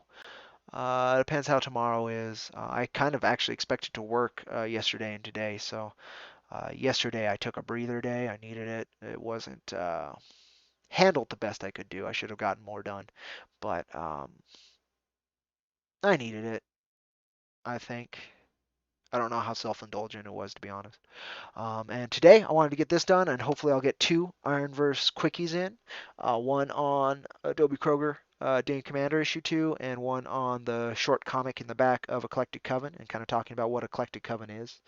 Um, Probably end up talking about the print quality and how it was shipped and stuff too in that quickie, because there's not too much story content in it. In fact, the comic itself doesn't have, it has lettering. It has a couple like word bubbles, but they don't have words in them. They have, like exclamation point and such. So that's kind of be cool to talk about. It's hard to do a wordless short that's engaging, and he succeeded in that. So I kind of want to talk about that. But 8 pages ain't too much for a quickie, but it's a quickie, right? So that's nice. Um, and Dame Commander, as I've said multiple times through this, very professionally done. The ending for me was, to say the least, interesting. I've talked about it on the stream plenty of times. So definitely want to get my thoughts more organized and grounded for the discussion on that. So hopefully those will come out tonight, or at least schedule one for tonight, one for tomorrow, or schedule one for tomorrow and the next day, or maybe I just won't get to it because I got other things to do today. But my hope is I will. My hope is I will. Come on your show sometime, dude. Um, possibly. That's one of the things I am and have been for a while is push scaling back on is appearances on other shows. I did some for this last Kickstarter, and the benefits were negligible. It was nice to network and to talk to folks, but I'm not a social person. Um, and the timing and finding the ability and desire to do so is tough for me. But maybe some point, like I've been doing this because it's got this vlog format, and I'm mainly talking to myself. And I'm happy to talk to myself. If folks haven't realized, there are hundreds and hundreds and hundreds of hours on this channel. Yes, Lita Bear. So that's easier on me, right? That's easier on me. I don't know if there's much of a benefit to me talking to myself so much, but it's here anyway, right?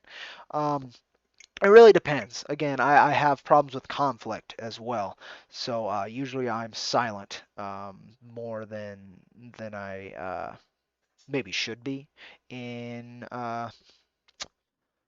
those kind of situations, and that's just not great for anybody involved, right? It feels like I'm just sitting there listening, which is important. I appreciate listening. It's some of the most important things we can do on this planet is to listen. But there's other things I could be doing, right? And so I have to find the balances there and find the directions I need to head. And I'm still like not I'm in a space that's spinning a lot. Best way to put it. And still trying to find footing forward. And so live streams and such like that are important to me, but I've also been burnt so fucking hard um, with that kind of content that I'm trying to figure out how much value it actually brings. Um, so I'm figuring it out. I'm figuring it out. But definitely thank you so much for the invite, and hopefully figure it out at some point. My likelihood of actually doing that without like a campaign to do it is very low. Um, just again because it's not where my it I haven't been able to determine the value is the easiest way to say it, but that would go for near anything. So it's tough. It's tough.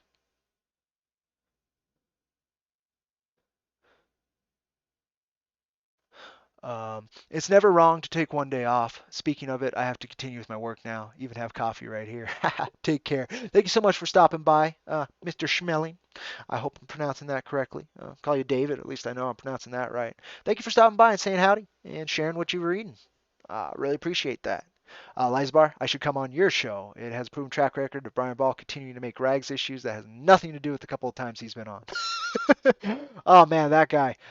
He has similar problem. He tends to drink when he goes on live streams. And I'm thinking it's the same reason I used to. I drink a lot on streams, and I've done it here before. It's to a bit to overcome that discomfort. Like caffeine right now is today's drug of choice for this stream, right?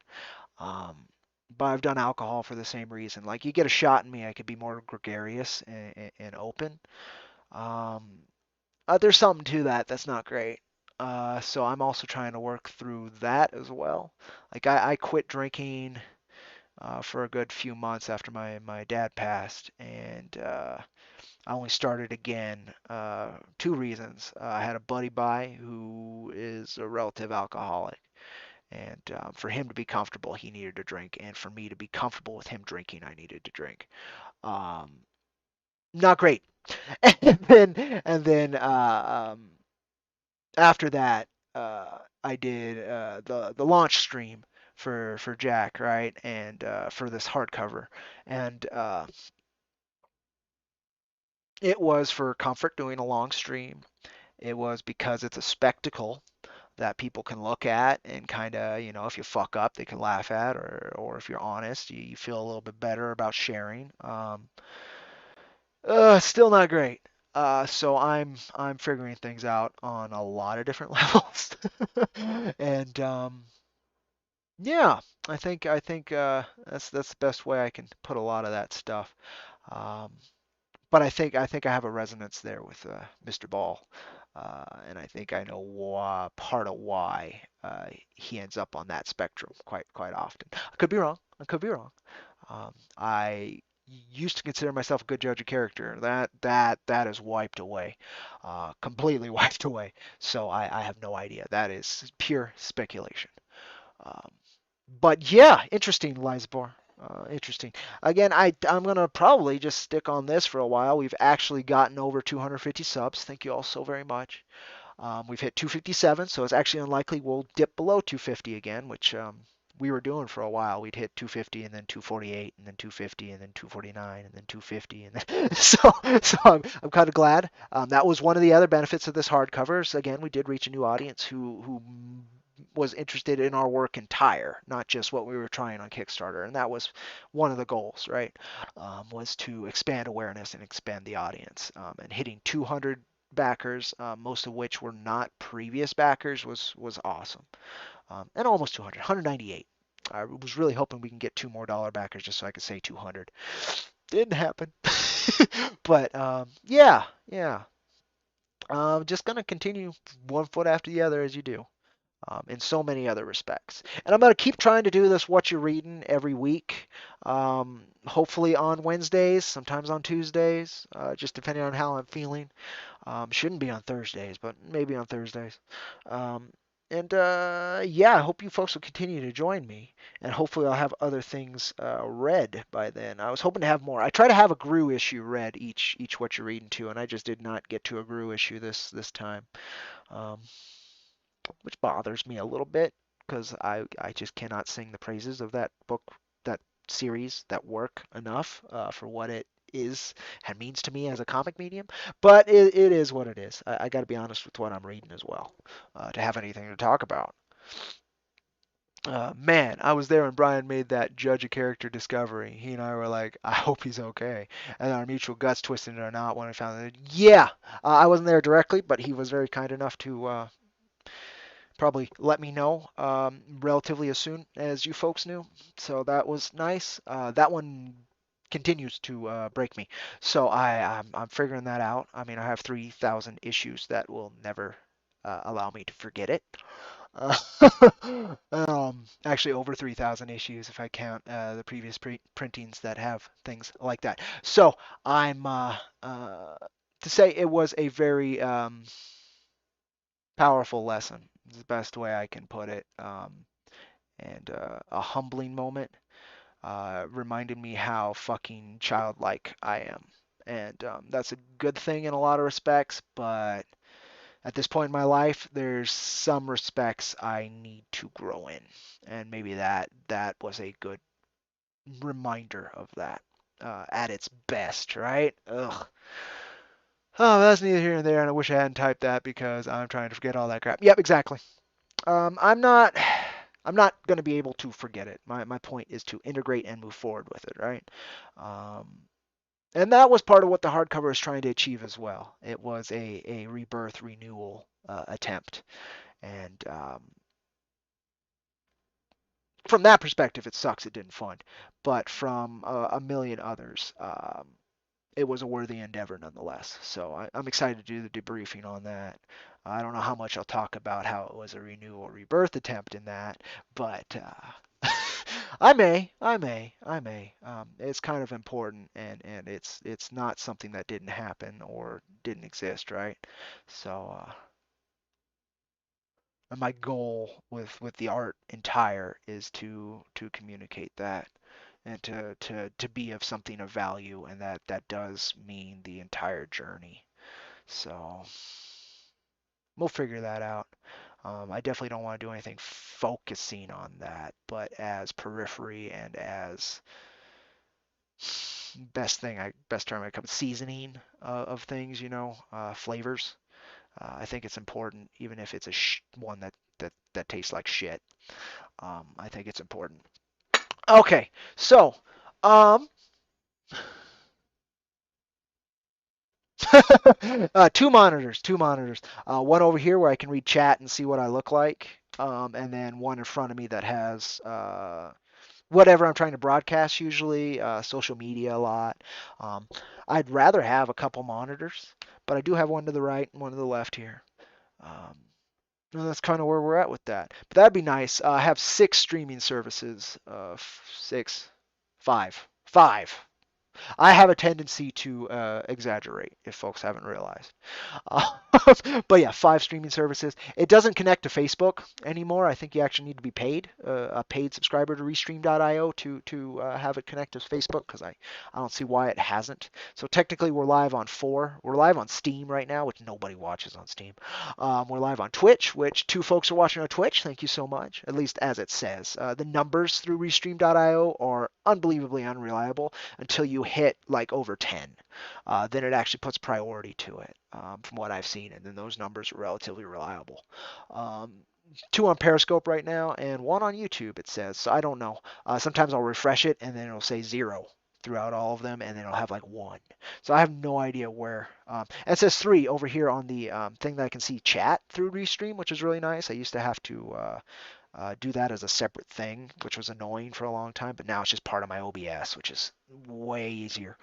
Um, no, that's accurate. Well, thank you 5 folks for watching. I really appreciate that.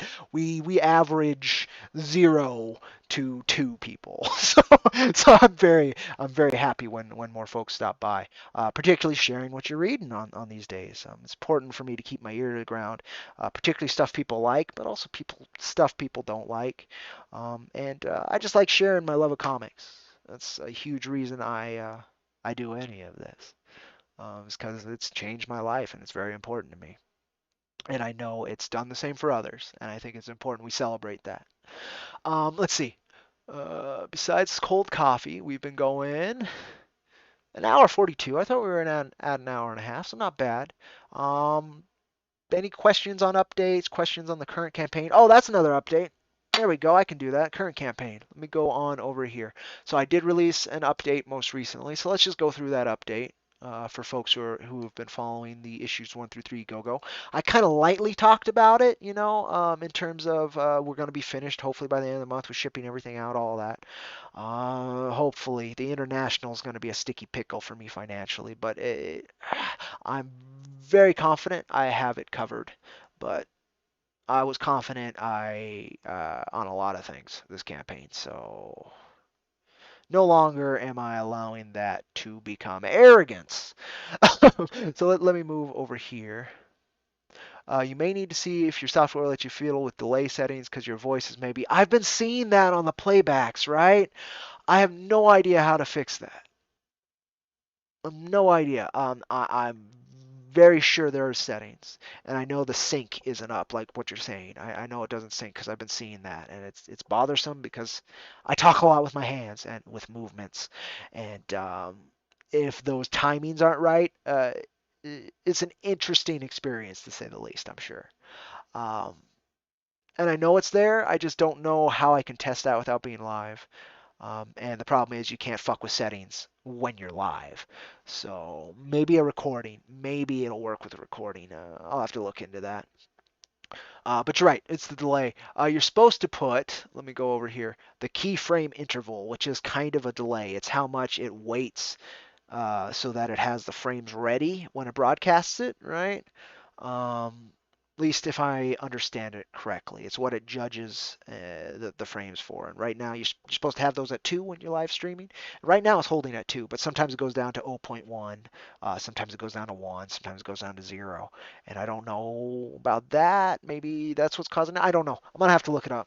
We got a good bit rate, though, and good FPS, and we are putting out at 1080p, which is nice. But I don't know if this camera is 1080p. This is a relatively cheap camera I bought, but it had a tripod and had a little cover so I can cover the actual camera, so I was happy with it. Also, I haven't tried its mic. That might be part of it too, is that the mic settings are different, right? So the video is being output at one speed, but the mic's being put out at another. That's something I can look into. Um, Let me go over here, though. We were going to go through this update real quick. So I did put out an update 3 days ago, I guess, as of today, June 6th, June 9th. Yep, 3 days ago. I called it long overdue, even though I did kind of update just a few days before that. Most people, it's like one update a month. Uh, so I don't know how long overdue it was, but there was a lot of information on here that needed to be communicated that was long overdue. Um, so let's go through it. My hope is this week we'll be about 2/3 done with all the domestic shipments. From what I've heard from Wicked Publishing, that is true.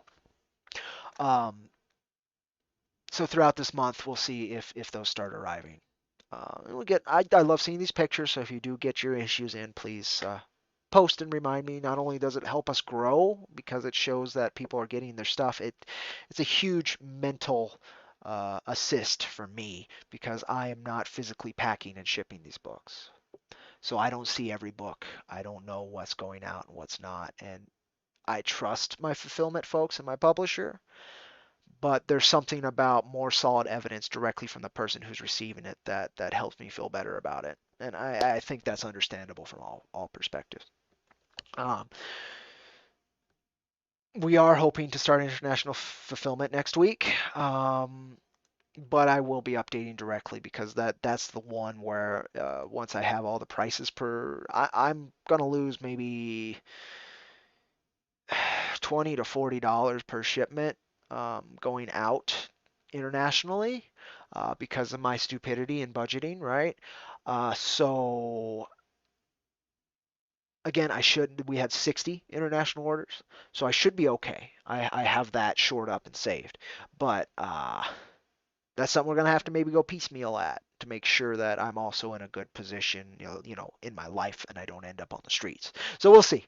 We'll see. Likely should be fine. Um, the metal carts are all signed and about half packaged. I need to sit down and actually handwrite every address. I'm sure there's a better way to do that. There might be a software where I can print them all out or something for stamps.com.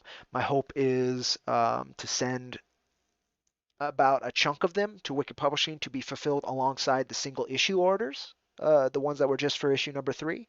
Saved me a little bit of time and money, and folks will get their complete package kind of together. But again, I'll update as soon as that's done. I'm behind on so many things on this, and I apologize. T-shirts. I'm doing t-shirts. There's only about 11 t-shirts that needed to go out, so it's not a big deal. But if you haven't and you did order a t-shirt, please go ahead and let me know if you haven't already what size you need. And if you want, you can check out IronVerseComics.com and pick out the shirt you actually want. Otherwise, I'm just going to pick one for you. Um, this one, I'm excited. There's only about 6 orders of the Comic Shop packages, but we just haven't got there. That's 15 issues, so 5 of each, along with the pinups and the other goodies. So once we start shipping those out, I need the prices on that from Wicked as well, and I'll let folks know when that's happening. It's very kind that we got that many shops ordering that. Um, right click on video source, filters video delay. Oh, let me see. Let me see. That would be great. Okay, so yeah, we're gonna take a second to do this. In OBS, right click on video source. Okay, so not there. You want it, you want, that would be right now. Is it per scene or is it per, like my webcam? Because that's my video source right now. Filters. Oh, okay. Filters. Here we are, filters. Video delay. Video delay. Async. Okay. Oh, and then I can watch it. So I need, oh God, I do this with VLC also when that shit doesn't work. And so you can't, so I move it up a little bit. So I move it up a little bit. So I move it up a little bit.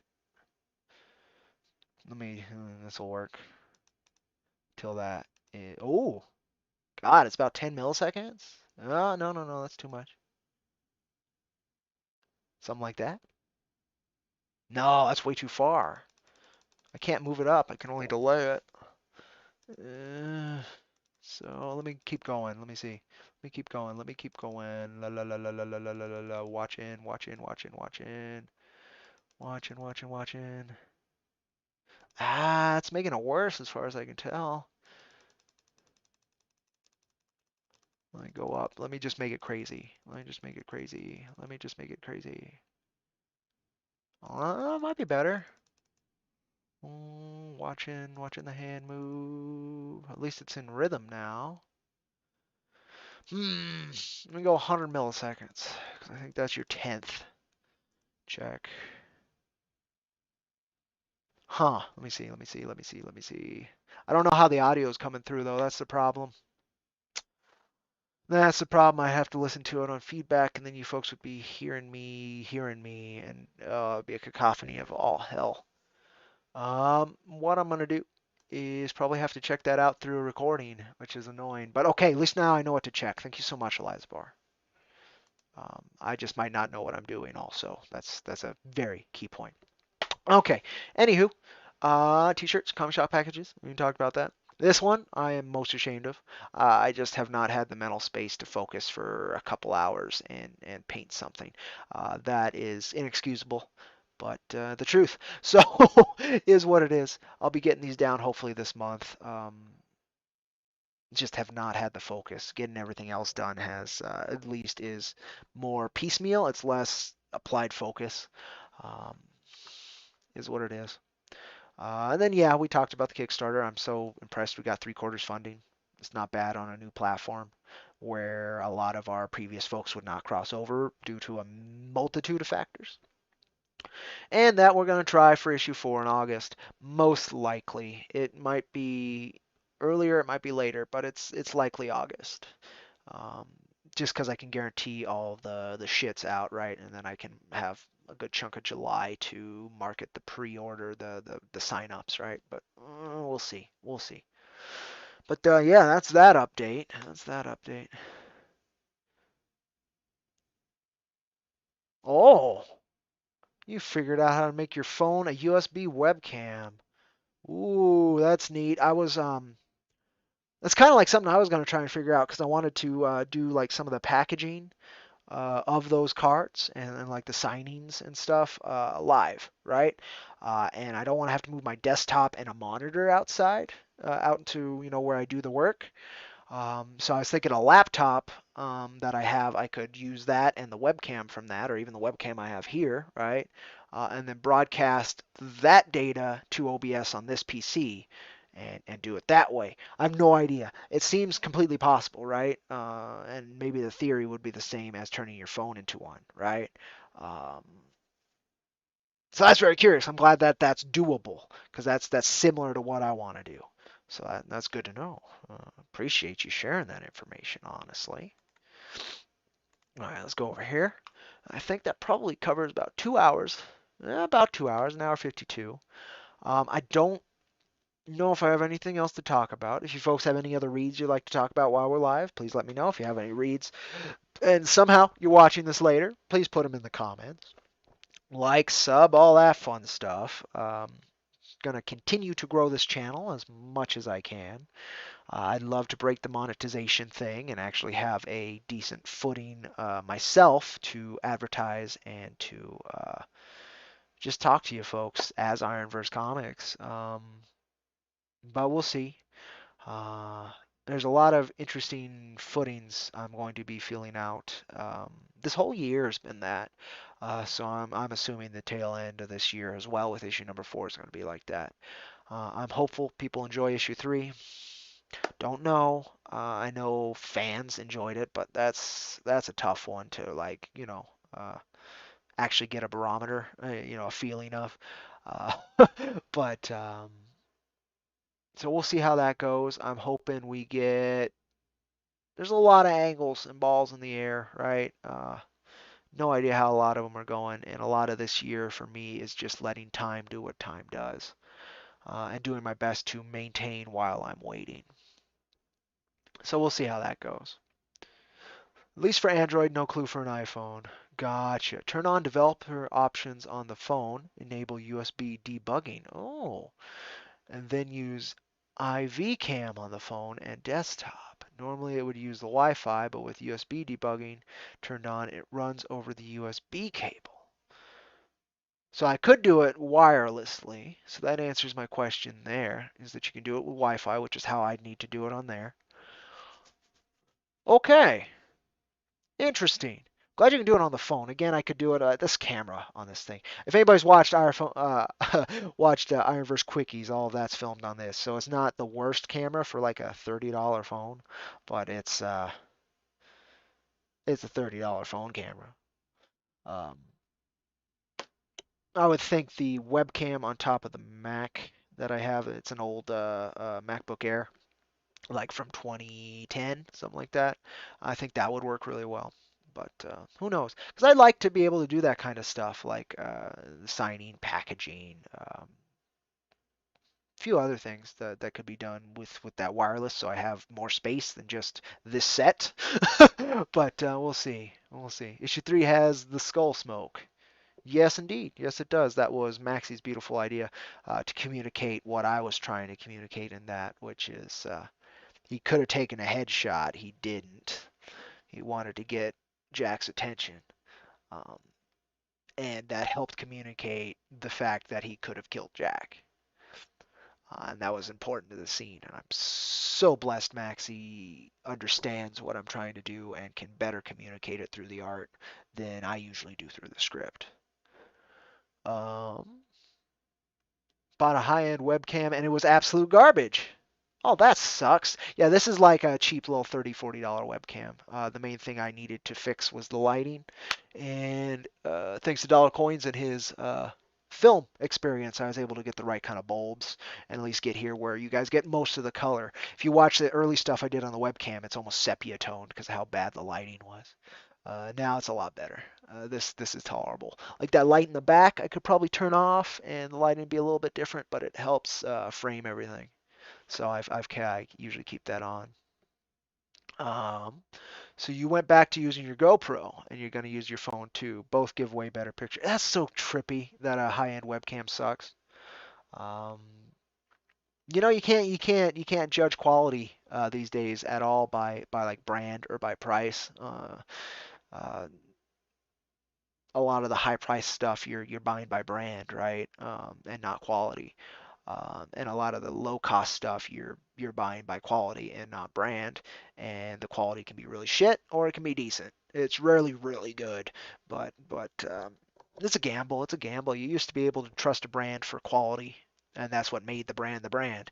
Now you're trusting a brand for it being itself, right? That's not great footing. Not great footing. But c'est la vie, and such is life. It's how this world is. You guys got me at that image. Well, thank you so much for one for showing up. Um, do we have more than one piece of fan art? Because I think we have your fan art I'd love to show off since we're live and updates. I often forget to show off fan art, which is a flaw because it's very important to us over here on IronVerse Comics.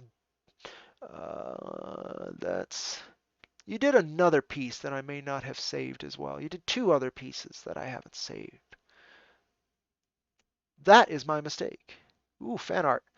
Second cat rendering of Jack. Let's go over here. Boop. But it's the first real cat. So the first one was a catato. But this one is an actual cat and it's adorable. Meowdy indeed. So this is by uh, Mrs. Shilama. I hope I'm pronouncing that as best I can. Uh, Apologies if I'm not. I read a lot more than speak, which is actually kind of funny because of on this channel. If you look at the hundreds of hours of me talking to myself, yeah, I do read more than that though. Um, yeah, adorable little piece of fan art. Thank you so very very much. But yeah, I think you did another one that's a more realistic rendering, and then you did one with Jack and Demon Hunter Raven for Kentaro Miura's death. That was very cool. I really appreciate that. Um, I could probably find it if you gave me 5, 10 minutes, but I usually bookmark these so I don't lose the fan art. Bothers me. Mrs. High Llama. Oh, gotcha. Closest to say it right. I'll take it. I'll take it. I'll take it. Let me real quick see if I can find. Yeah, see, it's further back. Then we had this piece, which was a commissioned piece of fan art. I didn't commission it. Someone else commissioned it for our campaign. I don't know if I shared, so we'll do that as well. Jack versus the Four Swordsmen of the Apocalypse, which is a concept because it hasn't gone past that as far as I'm aware. Inspired by our work from Sauron himself. um, love this piece. Rosalind Summers is um, a relatively well traveled independent artist in I want to say my circles, but I don't really have circles anymore. So it's hard to say that. I believe she's done work for Mythoverse, and she's done work for uh, what's the other one for Wrath, um, which is under Wicked Publishing. So it's about as close to my circles as you can get. But yeah, wonderful piece. Very cool to see that. I love the coloring as well. It really set the mood. Uh, but and then we had some earlier fan art, but I mean, this is from months ago. Um, that's the one thing that I have not been able to replicate is the hype of our original release. Our original release, I mean, I got like 150 pieces of fan art. It was fucking incredible how willing folks were to engage with our work. I made so many connections with just incredible artists because they enjoyed what we were doing. I have not been able to replicate that, and that's okay. That makes it special. But it would be nice to get consistency on that level. But these are all things that are very chaos driven that I'm trying to put into an order, right? Usability, and that just may not be possible. You gotta try though to know. You gotta try to know. Some more Cactus Coyote stuff is moving. That's very cool. Ah, Eliza Barr, thank you kindly. He is a literal space cowboy. Now, I been a little disingenuous in that it's going to be maybe 24 issues before he's actually a space cowboy. And see, that's your definitions of space, right? It's a tough one because from IronVerse Comics perspective, Earth is just another planet. It's part of the Anu Confederation, but it's a reservation, so it has its own rules and laws and upkeep. But it falls under the jurisdiction of the galactic government. Um, and it's a unique case, right? So it is a space tale from there. But Jack has not left Earth yet. Uh, we're working towards the One Piece story where he's left Earth with his own ship and crew. But that's going to take a long time. Right now, we're on the introduction of Luffy, right? We're setting the foot into the world, right? And the difference is, Luffy's this naive kid following a dream. Jack is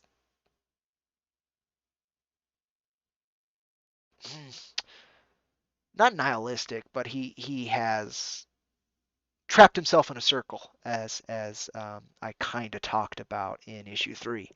He realizes he's in a circle and he should be doing an upward spiral instead, right? You hit the same patterns, but you travel forward and up instead of doing the same things again and again. Uh, so it's a little bit different starting footing. It's from an ancient's perspective instead of a child's perspective. Um, so we're working through that. We're working through that. Issue 5 will hopefully really solidify his feet forward. Then 6 is a push, and then the next issues we're working through defeating the Horsemen, at least the Earth Horsemen, and then we'll move into the galaxy and fight the much more powerful cosmic level Horsemen. If you're paying attention, Cax Coyote, he deals with the cosmic Horsemen daily. So it kind of sets more of the daily grind space tone that we will eventually integrate into both. But one step at a time. We got a long-term goal, and we're not going anywhere as long as we can continue to fund this thing, and I am able to continue pushing it. I have no idea how long I'm going to be able to. I hope for a lifetime, but I have no idea what life has in store for me. Just go with the phrase Space Cowboy. Well, that's the thing too. It resonates with people, right? That's why I use Weird Space West. Even right now, we're weird post-apocalyptic West with a galactic influence, right? So you use the tags you need to use. Also, you can't escape your circle. You foolishly joined my Discord server, and you will never escape. Do you dare me? Because I will escape. I will escape. No, that's fine. I honestly, my own Discord has a ton of fucking folks in it, and it's dead. I won't say it's dead. There are some very very cool folks who continuously at least feed it with new content besides my own automated curated content that just kind of gets posted by the bots I have in there. Um, but yeah, there's not like lively conversation, and that's fine. And I don't. It's a lot because I don't participate in it. But even when I do, um, there's not much. So it's how it goes. It's how it goes. But yeah, Space Cowboy works. It's recognizable and people understand it, even though, and that's been my argument, right? Like Berserk, it's dark fantasy, right? But it's infinitely more than that. Most philosophical tales in sequential art that I've seen go anywhere close to mainstream. Again, Alita Battle Angel's another one. Trigun. They don't market the philosophical end. Bothers me because I think that's the ends that actually hook people in once they're there. But getting people to actually fucking read it, that's the thing. It makes it feel maybe a little arrogant and a little impenetrable, a little like a textbook, right? If you use those terms. So I've tried to, finding freedom and purpose in Galactic Armageddon. Very philosophical bit, but people understand the concept of freedom, understand the concept of of trying to find purpose in life, and they understand kind of what a Galactic Armageddon would be. It's just the end times on a space science fiction scale. Uh, I also tried to reduce it even further with our tagline for IronVerse Comics. When reality belongs to evil, heroes are inevitable. People understand reality, and it's what they exist in. They understand evil to an extent, and they understand their own concept of what a hero is, and they understand when I say inevitable, it means hope, right? It means that this will happen. It's not only just hope, but it's an expectation of hope manifesting and actually doing something good. Um, all that's stupid philosophical, but I try to put it into icons, into simpler concepts, right? Things that are more universal to market that. And the space cowboy is one of those things. Um, just like his look is a mix of the symbol of a knight and the symbol of a cowboy. Rugged individualism and self-reliance meets honor and protection and this powerful masculine form. Um, but it's there's a lot of other connotations with knights as well, which is accurate, I think. Self-importance is one of them. That fact of nobility, which can be looked at really good. You know, somebody being noble or someone being a noble, and that's an interesting exploration as well. That hopefully we'll get to. Issue 5, we dive into a psychology and go back to issue 1 quite a lot. So I'm hoping we get there, and I hope we get there sooner than later because we have too many stories to tell. But we got to fund them. We got to fund them, and this last go it gave me hope. I mean, we still beat the fuck out of a lot of other folks' Kickstarters, right? And especially for our first. But it wasn't like this huge hurrah, and we have this other manifestation to move forward with, right? So there's a lot to learn there. Also, you can't escape. Yeah, okay. So that looks like then that's the activity on the stream. I really do appreciate your posting that as well, Asbar. Thank you so much. Um, Again, I hope I don't think you've gotten your issue 3 yet. I apologize. But I want to know your thoughts on issue 3. Your criticism on issue 2 and issue 1 was very important um, because we only got a handful of folks willing to actually pick us apart. And even if I don't agree with all of it, it's important that people are willing to pick us apart. And I'm hoping there will be new things to pick us apart with issue 3. That the old things have been shored up at the best I can put it, because there's a lot of the criticisms you put in there that I'm going to be stubborn with, because there's layers to them to why I chose to do it that way.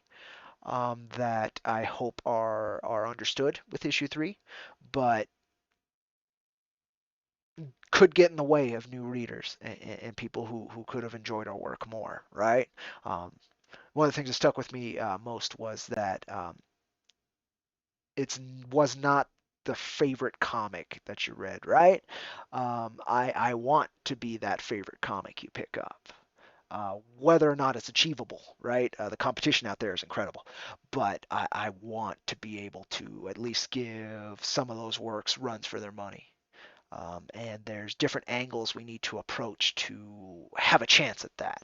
And hopefully, issue 3 took steps forward with those angles. I don't think we've hit our peak on those angles at all. I think issue 4 pushes forward with those angles even more, and I think it allows the storytelling to hit home more directly.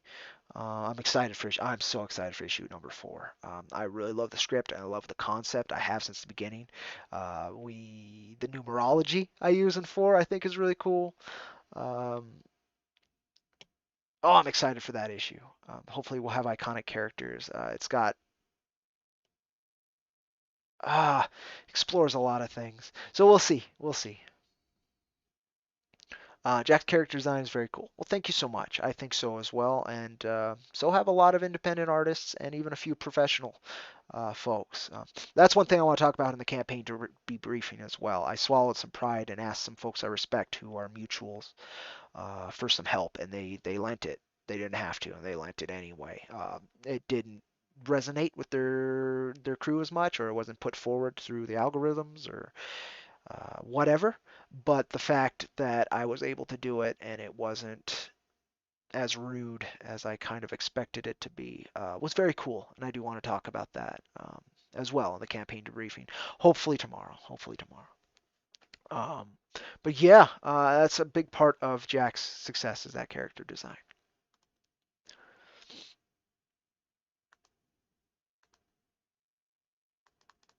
All right. So I did show off the Cactus Coyote new stuff. That was part of the uh, updates, but I'm gonna do it one more time because it's we've been That was the other thing the Kickstarter did was it made sure we didn't seem stagnant, and we would be very stagnant had I not run that campaign for months. Right? I had been hyping and trying to get signups for like 4 months, and then we ran it for a month and 5 days. And so that was about 5 months of at least something for people to engage with while we were getting the other gears of this thing moving forward. So we're moving forward again. But yeah, here's the latest manga page, part of the tweaked manga for Cactus Coyote. He's actually got the Name in, or the name. I think it might even be pronounced name. I'm still not sure. Which is what the mangaka call their storyboard, right? It's what they pitch to their editor before they actually put line art in. So now he's starting to do the actual finished rendered line art for it. So I'm excited for that to move forward. He's grinding down his ideas more to direct thesis, and I'm really excited to see what manifests out of that. Because quantity of writing is amazing, and the quality that's manifested in there is amazing. But everything can be refined, and I'm excited to see that. And then I'm unsure if this is the cover for the new one shot for the manga or if it's for the ash can we got. As an editor and as the EIC, I should be aware of that, but off the top of my head, I'm not. So we'll figure that out here soon enough. But I'm excited. More Cactus Coyote. I'm excited to see. I really like the coloring that was done on this, which was not done by Stephen Cannon this time. It was done by the line artist Andrea Boscolo. So I'm excited to see what ends up happening with the rest of it, right? So yeah, there's the other thing we're doing with the Weird Space West, and it's the other thing that has come the furthest out of all of our other titles.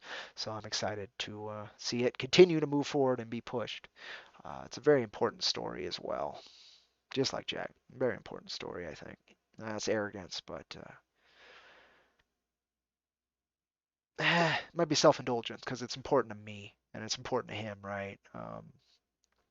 So I'm not being wrong when I say they're important, but some people might construe that to mean it's also important to everybody, and that's a different story. I just hope it resonates with folks. Okay, so I think that's probably going to do it for this stream, folks. I don't have much else to yap about, but you guys provided so much cool content to talk about. I hope my updates were clean, clear, and informative, if not interesting. I hope the reads I talked about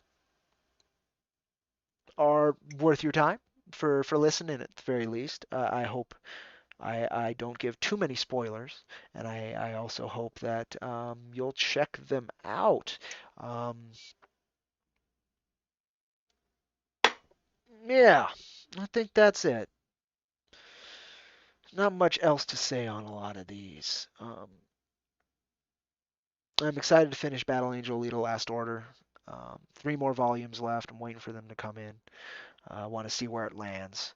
Uh, Pick up Essentials if it's a character you like, because it can be really hard to find the back issues. And if you're a manga reader, you won't care if it's black and white.